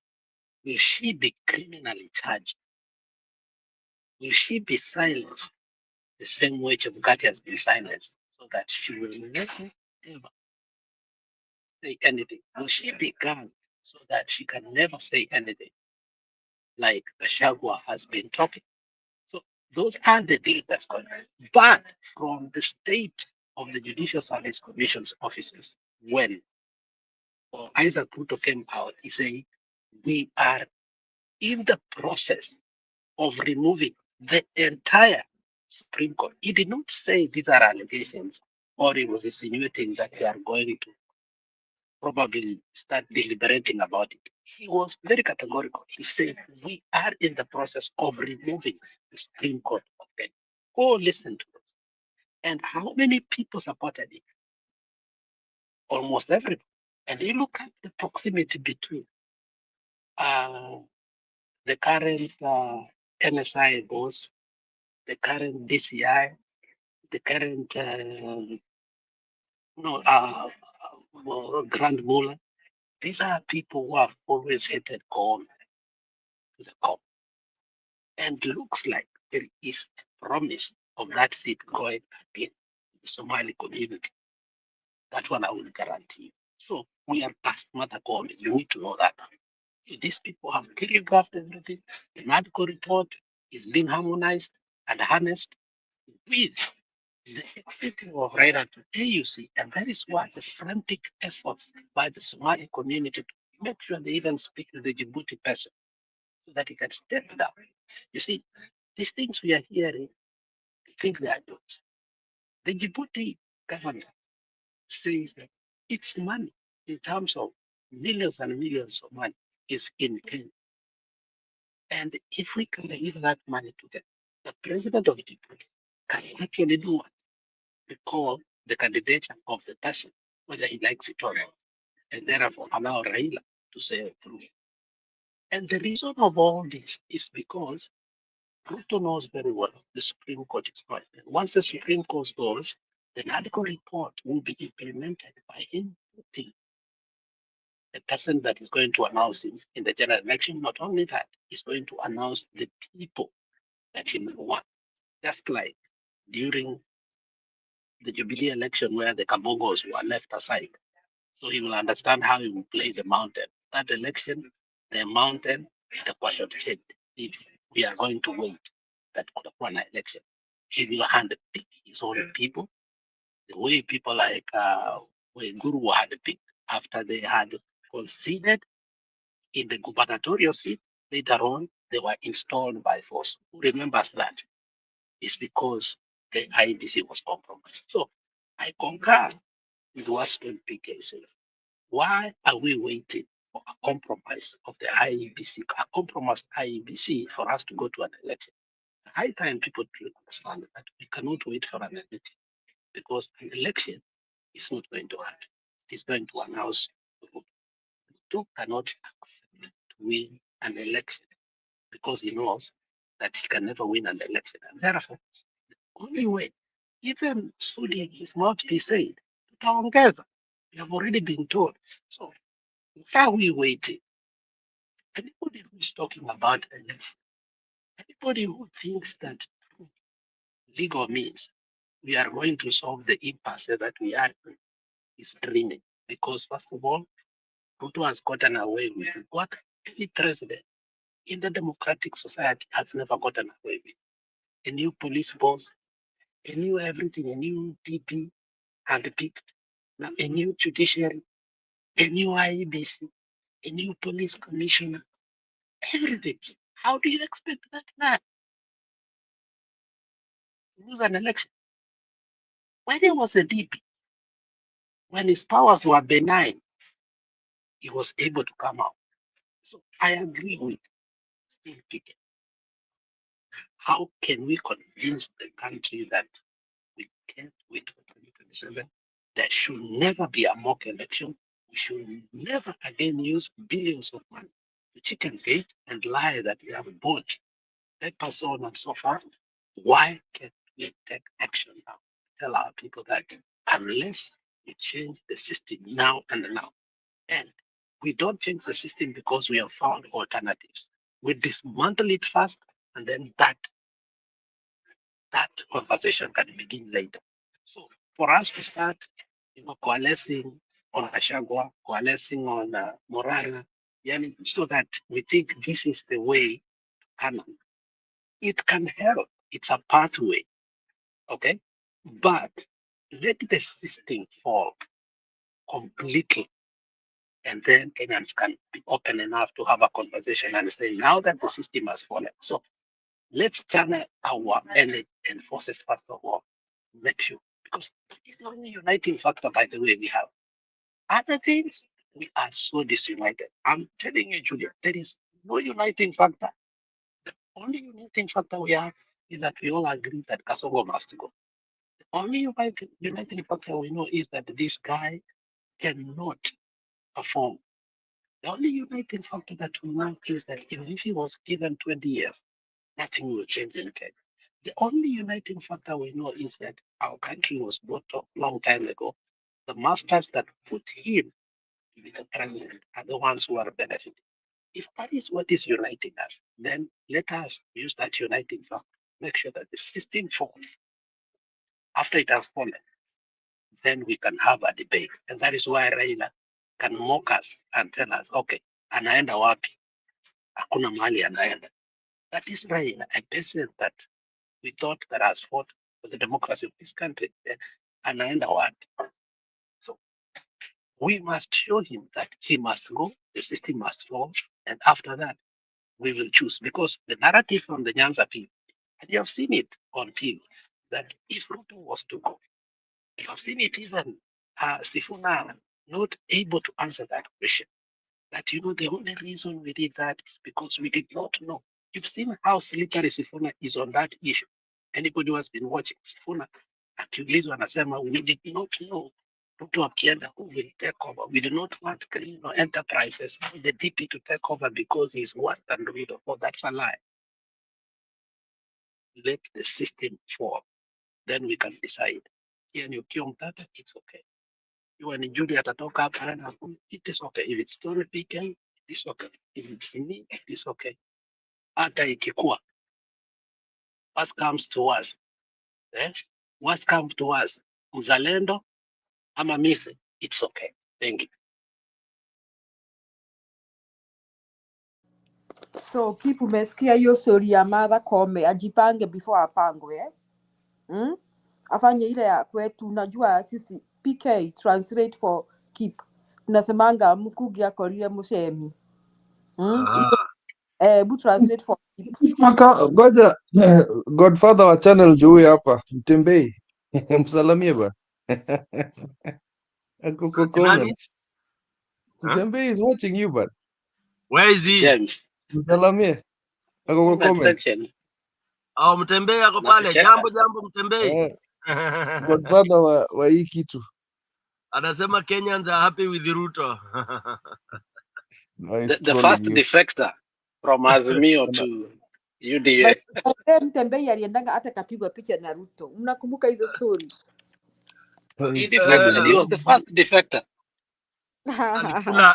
Aligula. He's trolling you. Huyu ni mtu wa Raila tu. Anaimbanga Raila. Mpaka leo bado anaimba Raila. Anasema AUC job. Ama niaje Mtembei? AUC. Unaona? Huyu ni mtu Raila damu. I've tried to convince him, amekataa kusikia. Hiyo ni shida zake. He's still Raila. Left, right. I doubt.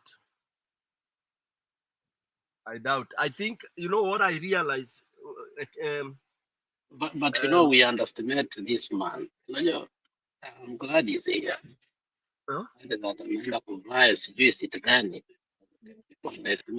This guy knows politics.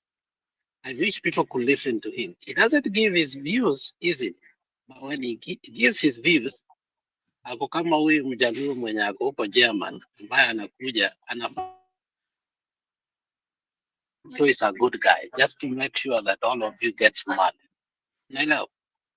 But I think he knows what is happening. Naonanga video zake za mountain, how he's actually educating the mountain on how to eradicate Ruto. So unaweza fikiria ako kwa serikali, but I think huyu jamaa anajua kitu anafanya. Thank you. Nani?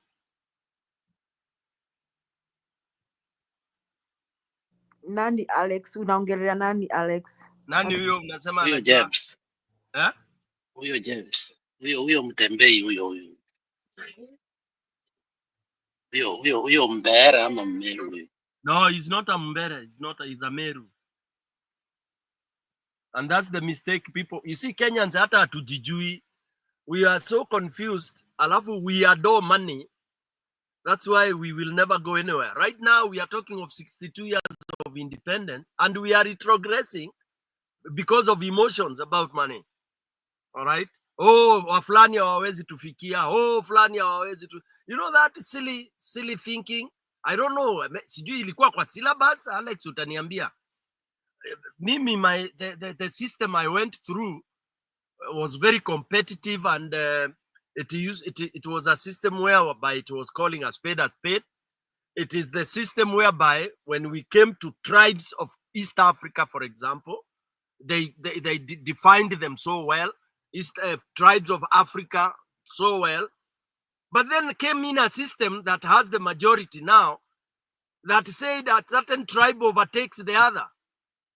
Where? Since when? When did any plague affect a certain tribe for them to overtake? And because when we were talking of numbers, we are not talking of 100,000 people at a difference of 50,000.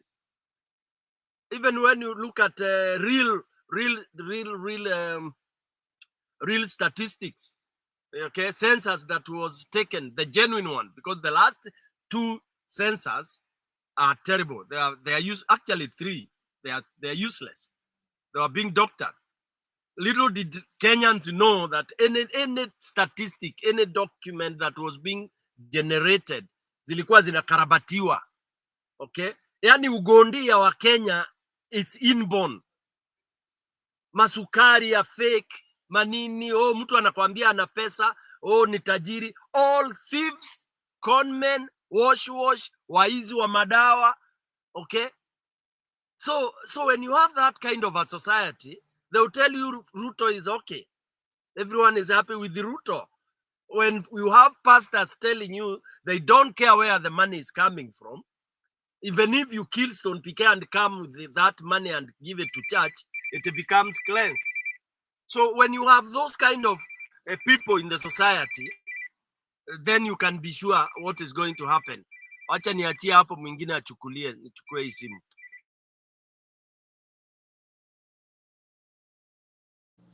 Aya, mchukulie, watu wachukulie, waseme neno.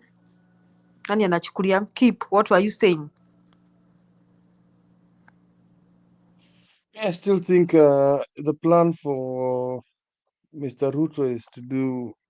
Yeah, I thought that he'd be protected. Hata nilifikiria ilikuwa ngumu kutoa Gachagua, but I'm beginning to see what you guys are saying. I believe you. But Ruto's plan is to use money so that all his blocks enye ziko sahi ya nini kuiba kura. So unaona IBC imefunguliwa, it's not just by accident. It just means he's found who he wants. So ile panel utapata hapo ni watu wamenunuliwa direct. Because you can't tell me it takes this long and all of a sudden, it's okay. How is it just okay? Can't tell me it's the courts. Sorry, Alex? That you're forgetting. One of the possibilities. Yes. One of the possibilities that is giving a headache. I had it actually on TV. Okello, the MP of Gando, was speaking about it. I had to go research about it. You see, they wanted to give Gachagua a sort of autonomy so that he cannot be able to occupy any office in Kenya. That is still pending. And that has to go through the hierarchy of all the courts. And it looks like in terms of time, by the time we get into the election, if we were to have an election, okay, and I agree, which we were thinking, like, we need to be organized, the IBC before 2 years before election. That's why they are putting it right away now, so that those who are not a bylaw, those who are just an agreement by credit report. Now, if Gachagua is going to be on the ballot, if Gachagua wants to be on the ballot box, he can go through the court system. And it looks like the court is going to favor him more this time around because of the fight that we are actually seeing on Ruto and the mountain. And the greatest asset that Gachagua will have will be Koome. I saw that analysis and I didn't think it had any substance in it. But the way he explained it, I think I kind of agreed with him. So one of the things is to make sure that Koome goes because Koome understands that can only be used once. Koome can look at the history of how this young boy who was in IBC, the Communication Commission of Kenya, and fired again. Once you're used to become a director, you have to be flashed. And the possibility that you are banned or never to have any office or probably eliminate you. So somehow you can try to coalesce with certain forces make sure that they save their lives. So the same Supreme Court, they say the Supreme Court members understand that Ruto does not want only foreigner to go. He wants the entire group to go. So if that is the case, and you have heard about activists, judges all over the world. For instance, we have 1 year declared the other day that Trump, and that's why Biden had to put his mikakati before he goes.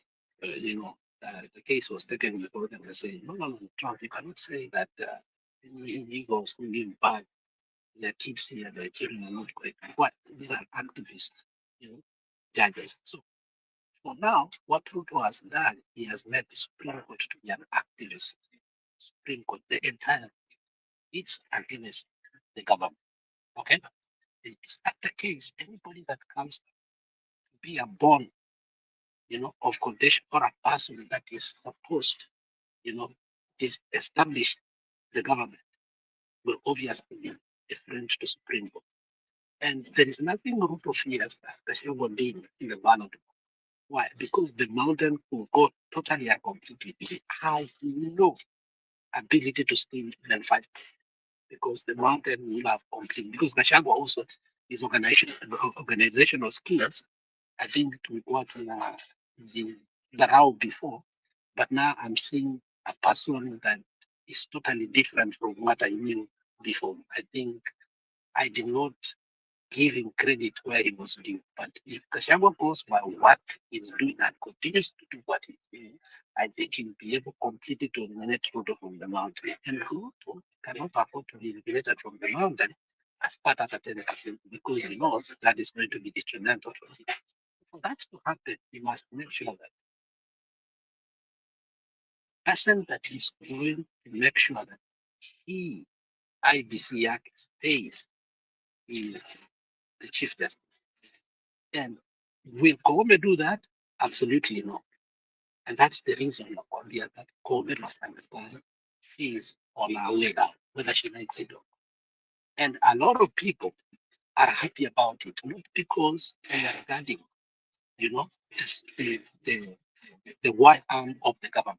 Because this one arm of government failed terribly at the moment that we needed it.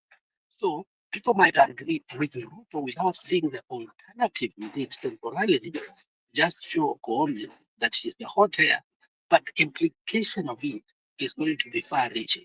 So temporarily, it's favorable for the people of Kenya.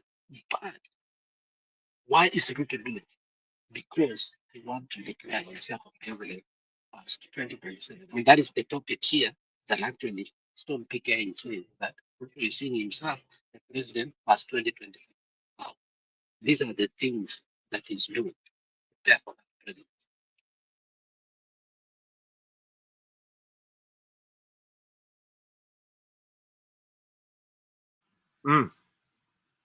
Thank you. It's good. Now, big question. Should we have a radical transition to be able to install integrity, or will integrity be installed through gradual and, in quotes, that due process that we know cannot work? Which way to go? Okay. Number two, we were sold fear, and we are still being sold this fear of that Ruto akitoka alafu, or that time when Gen Z cornered him, and then of course Raila and whatever na watu wake wakatokezea could defend, but because the question was itakuwaje, that I heard Sifuna saying that they feared we were going to lose democracy, that this country cherishes democracy. I ask again and again, which democracy is this? Which democracy? democracy, unless we have something different definition of democracy made in Kenya, which is, I think it is our own funny democracy. Like we should begin saying Kenyan democracy, like the way the Americans talk of their democracy. The Americans define their democracy and they brand it. It's purely American democracy. Yeah. And it is American democracy whereby you can also have a thief as a president, a felony as a president. You can have, you can have all that. That is their democracy. Yeah. So Kenya, we should also accept that, number one, there is nothing called corruption. To delete hizo. Number two, there is nothing called integrity. Okay?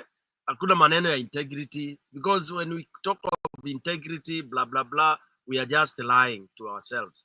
Yeah? Tuseme tu it's a country of whoever wants can take it. You can do it in whichever way you do. Tuite to a country of freedoms. Freedoms to do anything you feel like, anything you want to do. Yeah? But tuache kudanganyana ati tuna tenets of democracy, free and fair election, and all these kind of things. These are all very tiring and fake ideologies that people have been giving us. They are not, principles. They are not there. I don't know. I only saw one election that looked like a semblance of the representation of the people, where maybe the will of the people was whatever. So for now, for me, if we have to reinstall this country back to the track, it has to be painful. Okay, it has to be painful, and that pain is only when we go through the radical way. That I still believe is the way to go. And I don't really mind whoever comes in, whoever takes it. Yeah, you take it. Hata kama ni jeshi, you cannot keep it for all. Jeshi, you can take it, do whatever you want to do. Then we've seen jeshi taking and favoring the people. I keep on giving examples of Traore, although they really want to kill him. I hear there has been almost 15 or to 18 attempts to eliminate him. Of course, because when you take over and you stop the stealing, for example, he took over and then made sure that all the gold and all the minerals, nothing is going out of the country. Obviously, those who have been benefiting from that loot will fight back. So Kenya is the same. But the good thing is we have known, now we have discovered all those who are the waizi. But again, unaona waizi pia wana watu wao. Mtu anakuambia usiguze hapa, usiseme hivi, usiseme hivi. So that is where we are. So it's a matter of wananchi now. The wananchi are on their own. I keep on saying that. It is not about this leader helping this, this leader helping us. No. It is what now the wananchis are doing. I just saw another clip where wananchi stormed police station in Siakago, huko kwa Ruku. Okay? And they were giving, actually they were firing, not firing, they were sending away the OCPD together with the OCS. And they told him, they gave them hours, watoke, kwao, waende. They can go back to their employer. That is where we are headed. Watu wako kwa police station wanasema atoke, amejifungia, hawezi toka nje. Yeah? Then people start saying in lawlessness. That is when you push wananchi to that will happen. Na itakuwa mbaya. Yeah? You can imagine Julia na msimamo. Polisi anajifungia, hawezi toka kwa sababu wananchi inaitwaje? There is an English word when they are baying for his blood. Yeah? Anaambiwa atoke aende akiendaga. Yeah? So before we reach there, we would want to of course Kaongo cannot whatever. Kaongo atazidi kuuma hiyo meno, anaongea kiuma meno. Yeah? The way alikuwa na spill huko Kakamega, inaitwa kuongea na urume mingi. He's goofed. All right? So basically, for me, I'm just rallying mwananchi. Whichever way we want to do it, we're going to do it. Let's do it that way. different times call for different strategies. Now, the times in Kenya now, when you start talking of 2027, it is just too far away. You wonder what will be happening before then. And even if we get to 2027, how are we gonna fix it? How are we gonna do that? We've done it before and we failed. Mother Kome going, what does that mean? Okay, it's the same Ruto narrative. He doesn't mind washing out and dismantling and putting in stooges into those offices. And then he becomes the one man standing. The others will just be kivuli. You know, he just want to have shadow of those CSs and all. I mean, the government. Like that, now he has the skeleton of a parliament. Okay, na bado mnasema kuna parliament in Kenya, yeah, but they are all Bandi aliwaita skunks. So there he is, and Ruto is not moved. Ruto is okay, he's earning his salary. So hata CJ judiciary dismantle, and half of it, I think, or even more than half of it, is just a shell. Okay, nothing much. It is just there for the poor mwananchi wa kuku, kuiba kuku, wale wameshikwa usiku wamelewa, au ndio justice inakuwa served to them. But Vigogo na Wadosi, they are sailing and passing with whatever they want to do. It's a free for them. But the judiciary is tough on the paupers, on the poor, on the people that don't really have any impact. So basically, yes, the narrative is good, the trend is good for Ruto, and that's how he's gonna pull all his cards. Mara tuna have huyu anafutwa, mara this, mara that. Gachagua, okay, fine. Gachagua is also making that noise, yes. But again, it's the high time Gachagua realized if it is gloves off, they should be gloves off. Don't start promising us. Tell us you know the house and where people are being and you will tell us siku fulani. Don't start giving us those stories like Raila Amolo Odinga. When you would tell Alhamisi, then, you know.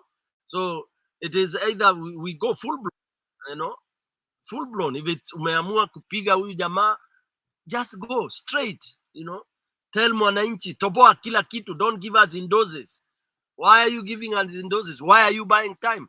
Are you raising your cost so that Ruto can offer more and more, so that if you are given the biggest offer, then you cross over na uache wananchi hawa unasema unawaunganisha, which I suspect. For me, I'm looking at Gachagua with a pinch of salt. He's just raising his price, you know. So somebody saying, talking, pleading, and doing all this, unapuliza, unauma ukipuliza. So don't be surprised when you see Gachagua shaking hands with his boss and saying yeye ni mtu wa Mungu. Yesu alikuja jana usiku kwake akamwambia watu ni kusameana, na quote Bible na aseme aliambia mlima wakikasirika sana waimbe kawimbo. What sort of a fighter are you when you're talking those kind of nonsense?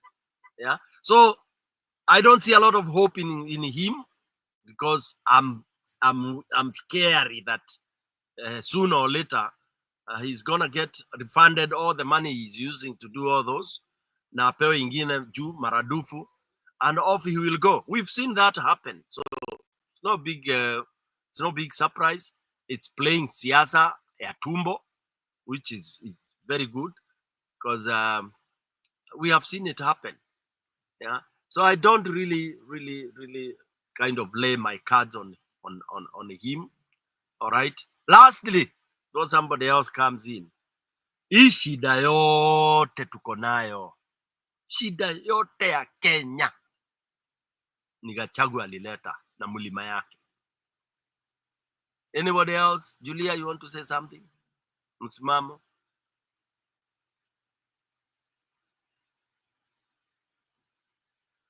Asante ndugu yangu PK.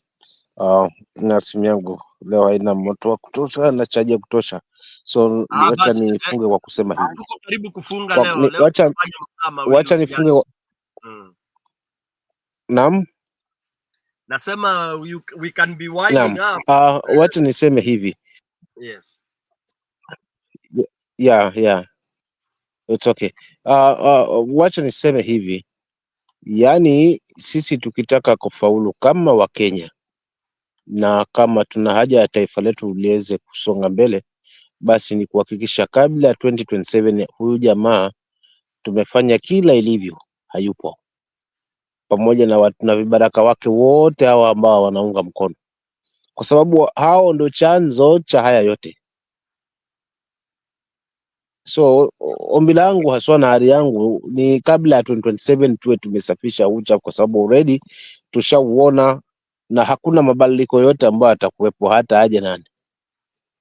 Kama bwana atabaki katika uongozi, tutachezeshwa hapa na hapa, na mara nyingi Wakenya sisi ni watu wa kuangalia jambo linalotokea sasa hivi, wala si yale ambayo yameweza kutokea wakati ule tukajifunza kwayo na tukapata suluhu. So huwa tunaletewa hili, kabla tupate suluhu hili tumeletewa hili, na huo ndio mchezo wa jamaa wanatuchezesha miaka 60 tangia uhuru. So for real, ili tufaulu ni mikakati ya huu bwana, jinsi gani ambavyo hatutaweza kumtema haswa, ataweza kutemwa haswa katika power before mambo mengine, kwa sababu hii IBC definitely kama kina Marijani wao, si Marijani Rajini, si Marijani nani, bado wapo, mambo ni yale yale. Hawa watakaowekwa katika hiyo IBC ni wale wale tu, kwamba washaungana, washakubaliana kwamba itakuwa hivi, ile kitu itakwenda hivi, ili mwisho wa siku tuendelee kuweza kuifyonza na kuinyonya nchi. So to me sipendezi hata apawekwe nani haswa katika IBC. Bado shida tunayo, kwa sababu hawa wanaotumesa tangia awali bado wako, tuko nao katika nyadhifa za uongozi, na tumewaruhusu na tumewakubali. So kutokana na hilo basi, labda ni tuwakatae kwanza, ili tuwape nafasi haswa wale viongozi wapya wanaoingia, wawe pia na ile hofu kwamba kweli usipofanya kazi Wakenya hawatakusamehe wala hawatakusaza. Pili, pia tutengeze njia haswa ambayo itakuwa ni swafi katika masuala mazima na kuweza kuwachagua viongozi wetu, lakini hili halitatimilika kama hili kundi linaloongozwa haswa na Kasongo liko akiwa katika power. Bado tutachezeshwa hii racket, inaenda pale, inaenda mashtaka, tufuate sheria, tutapelekwa kwa sheria. Mwisho wa siku tunajikanga na hiyo sheria, lakini ikifika upande wao, kwao ni swafi tu. Hata hiyo sheria ikikataa, bado wao watasema ni lazima ifuatwe, kwa sababu wao ni viongozi, wao ni lazima, wao ndio kusema, lazima hiyo yao wanaozungumza ikubalike. Kwa hivyo mimi nitaachia pale kwamba ndugu zangu, tusiache hawa watu ati tufike 2027. Let's try our level best, so as hawa watu tuwe hatunao kabisa, na ni grupu ya kutosha, kwa sababu si huyu tu tumwangalia Kasongo peke yake. Kuna watu hapo ambao wanachangia zaidi katika haswa haya maswala. Kwa hivyo uchafu wote, hawa mabwana wote ambao wameungana kwa pamoja, tujaribu kila ilivyo tuhakikishe kwamba kabla 2027 tumesafisha uchafu. Ndivyo tujipange sasa na masuala mazima ya hili taifa sasa katika mkutano mzima na uongozi. Asante kaka yangu PK na dada yangu Julia na wale ambao wanatufuatilia pia upande ule wa comment section, Ubuntu na wengine. Asante. Asante msimamo. Kabla Julia aingie na akiangazia hili swali, I have this question: how best can IBC be constituted? How can we constitute KBC? I mean, not KBC, IBC. How do we really ensure that we have a body that can really conduct elections? Proper elections. Julia. Sidhani saa hizi Kenyans bado wana, especially when wako kwa uongozi, they kama wana worship hawa watu, they worship Ruto and they worship money. That is all they care about. Hata saa hizi ukifikiria viongozi wa dini pia hao ni watu wa pesa. So in fact to an extent, like vile umesema, we should not be surprised to see Gachagua shaking hands with Ruto, because Wakenya yani especially viongozi wanaangalia tu leo saa hii tu. Unajua nilikuwa nashangaa PK nikiona how Kimani Ichung'wah and Sudi talks. Do those two people ever think they can wake up tomorrow and find Ruto is not president? Does it ever occur in their mind?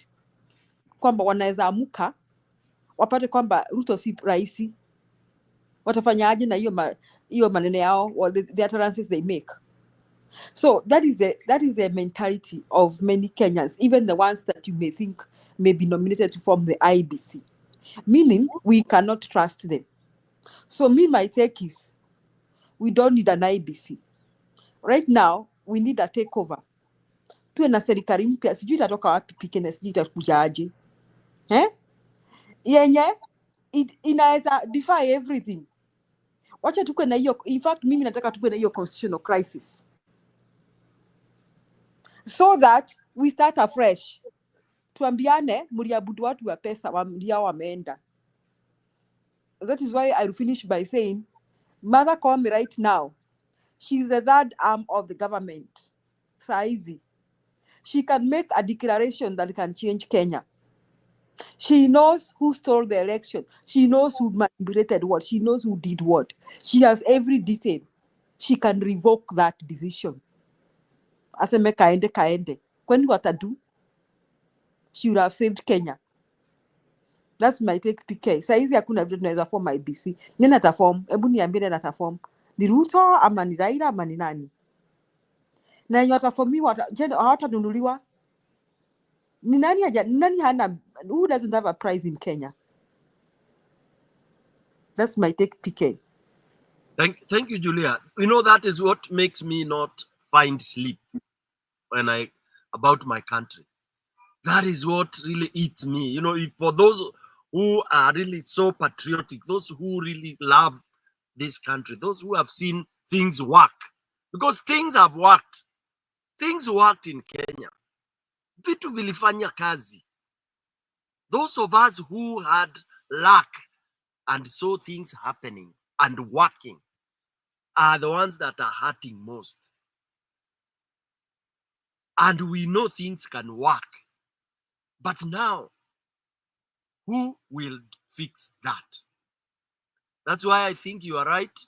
For right now, the only savior we have at the moment, you are right, it's the Chief Justice. Because the Chief Justice can redeem herself forever. Atabakisha tu kwenda heaven. But for now, if she dies today, she can't go to heaven. But if she does that thing, which Julia, you've mentioned, she comes and confesses and then does what she has to do as Chief Justice, Kenya will be redeemed. She'll be the heroine.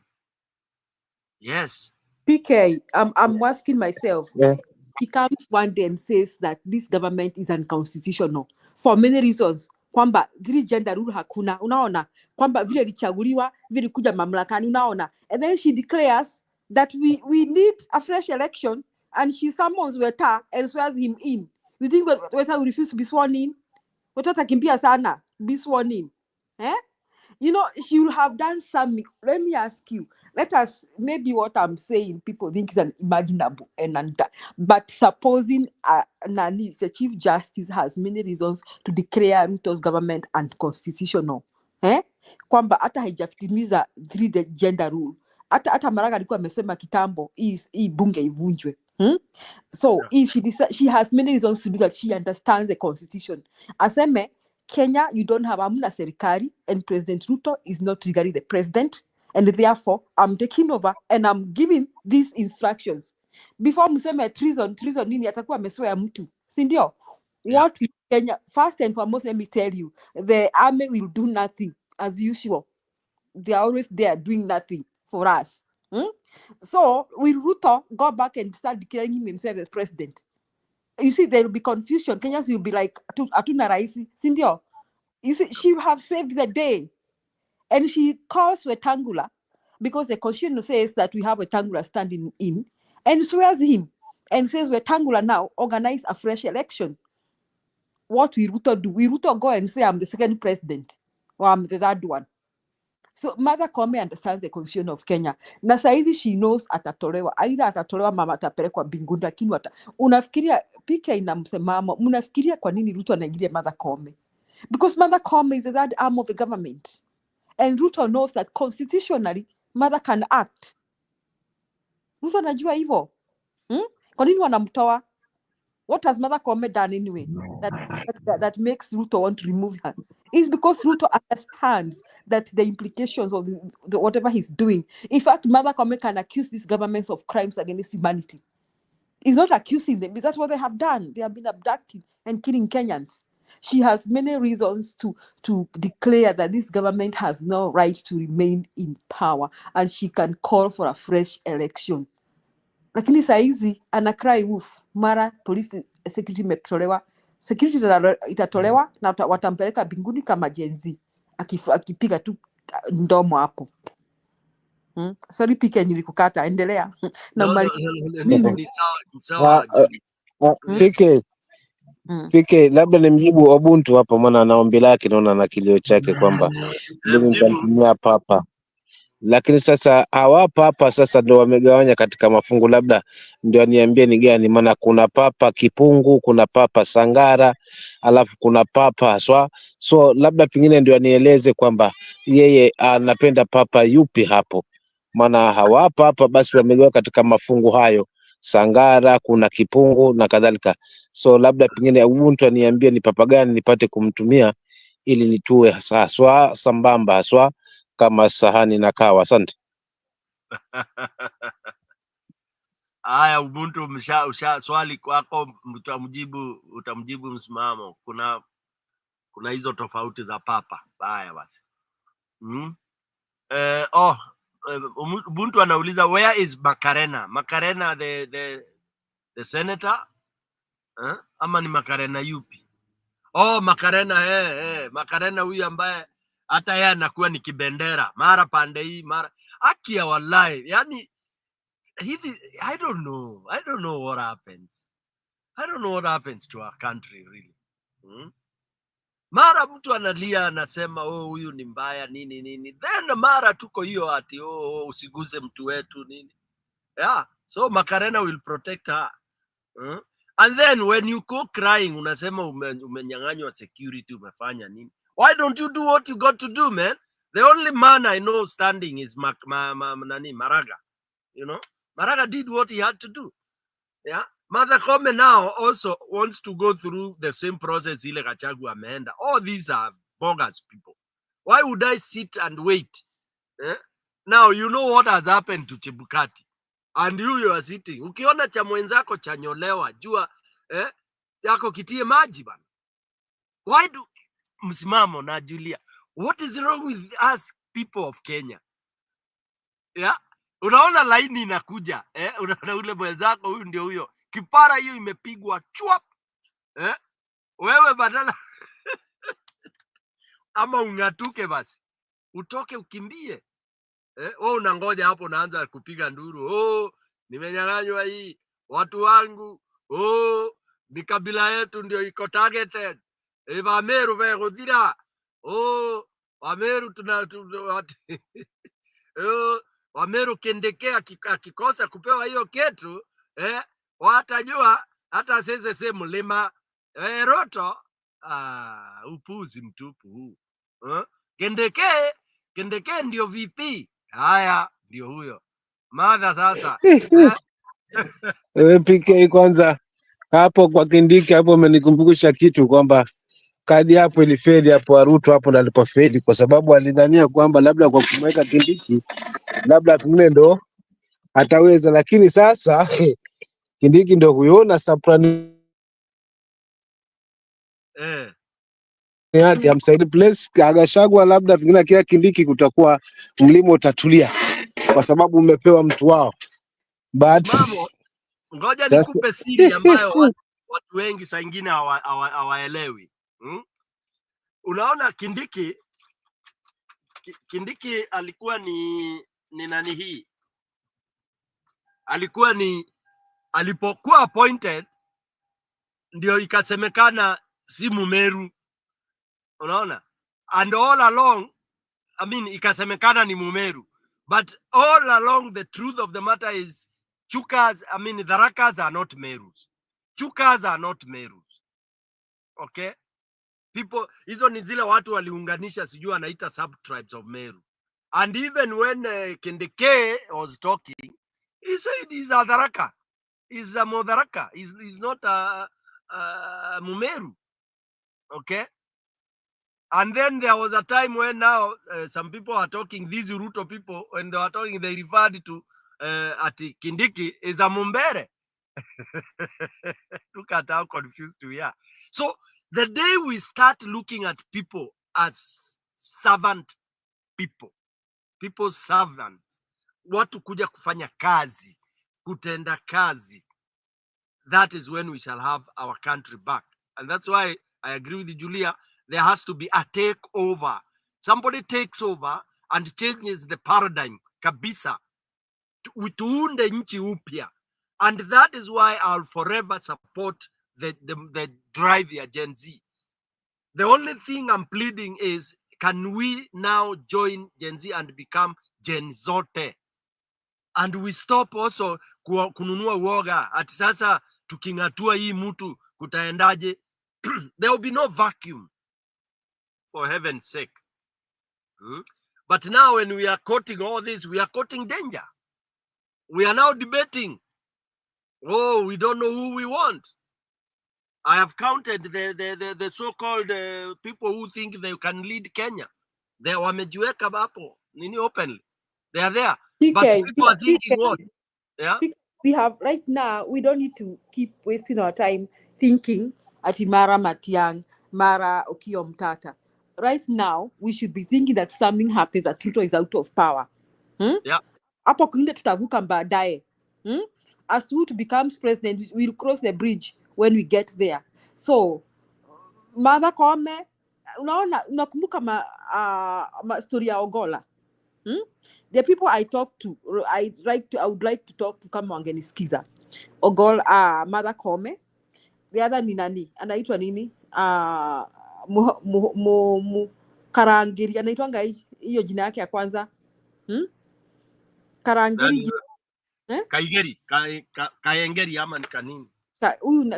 Huyu the chief, the army boss. Army boss anaitwa Karangiri. His name, his last name I think is Karangiri. So these guys, how you anashikilia inchi, and they know their fate. And if Ruto thinks they are not on his side, they know what Ruto can do. Ruto does Zakayo ama Kasongo haogopi kuwa watu ama kuwamaliza. Ogola alijua his fate and he just kept their mom. Sasa Martha Koome, Mara nimetolewa chief, nimetolewa security, nimenyang'anywa nini. She knows what Ruto is capable of doing. She knows in her heart, in her mind, in her soul. She also knows constitutionally she's the third arm of the government, and she knows that she has the powers to change Kenya. She should just act now, kama jana. As Ruto becomes president, we shall cross the river when he gets there. In fact, let me say this. If Kasongo is not vying, anybody else can become president. PK ama uko na shida mtoto akiwa president, ama uko na shida na Matiang'i akiwa, uko na shida yote Matiang'i akiwa president? No shida at all. We have no problem as long as Kasongo and team are out. Period. Kabisa. We'll not fight over that. Yeah.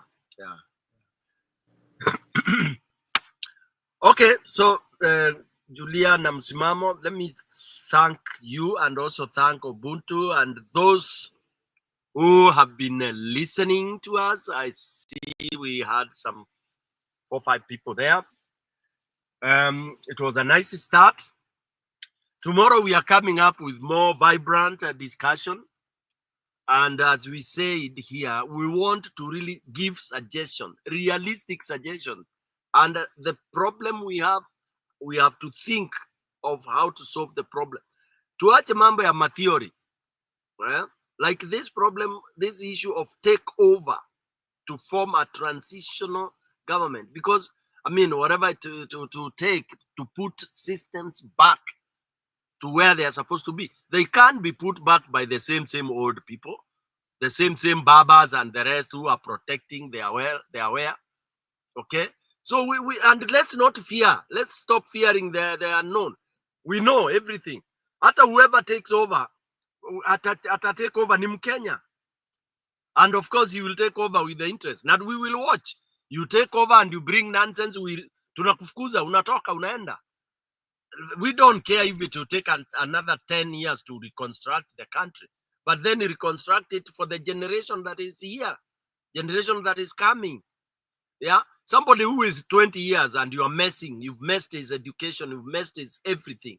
What does he hope to have in the next 40 years or 50 years that he's going to live?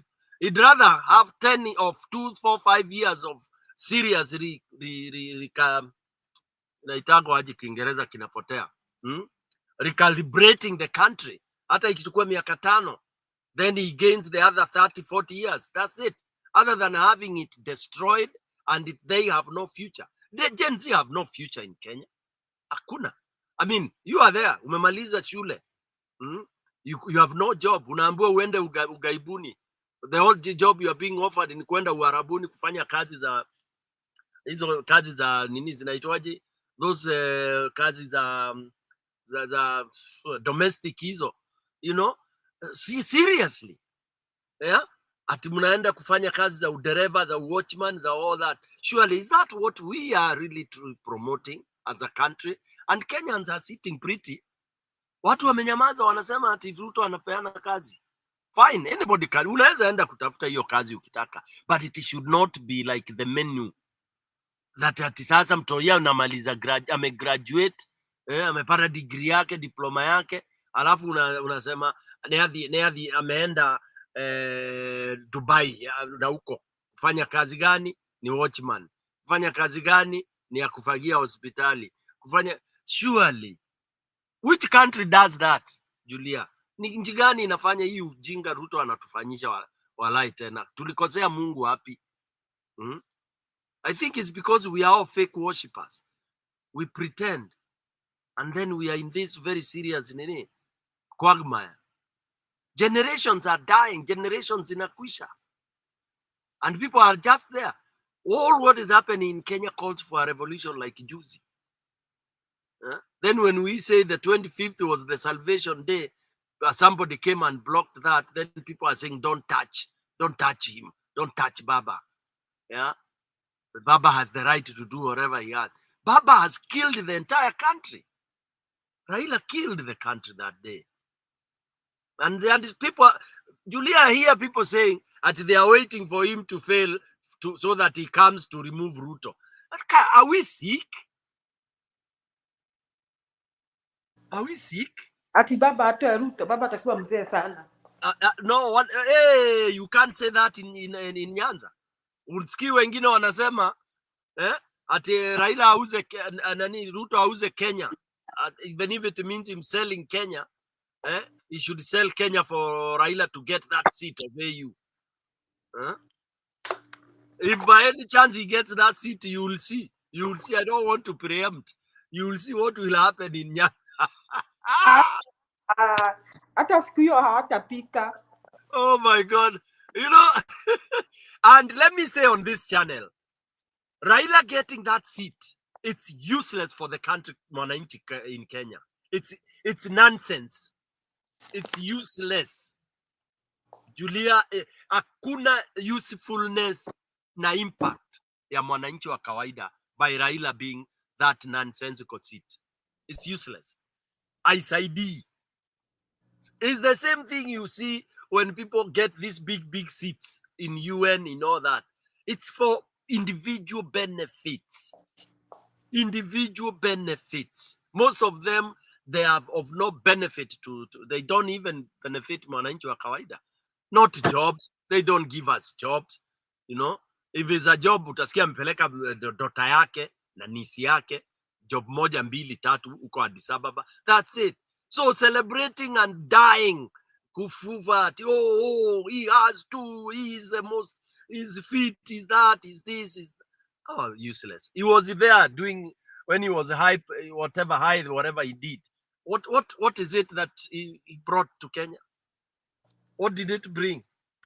Yes, alikuwa in charge of infrastructure. Then, so which infrastructure did we have in Kenya out of that? Hata hatukujua kwa alikuwa in charge. Did you even feel it? Tulikuwa nasikia akisema I was in charge of infrastructure, akisema akiraida poor man amemiss uongozi mpaka anakuotingi anything, any other small thing. Poor man, he just retired and with nothing. You know, the guy just retired with nothing. Ubuntu ananiambia nikitaja Raila ataniweka quarantine.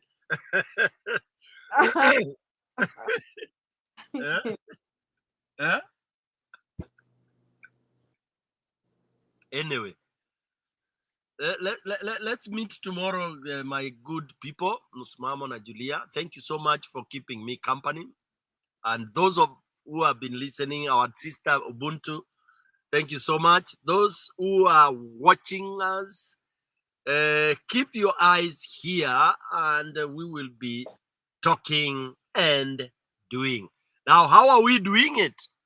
What we are saying here, we are individually injecting on the ground.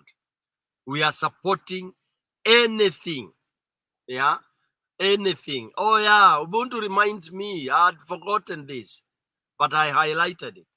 Imagine somebody was offered 6 million to step down. 6 Who? million. Raila ama nani? No, the Djibouti guy. And he took? No, he didn't. What is 6 million?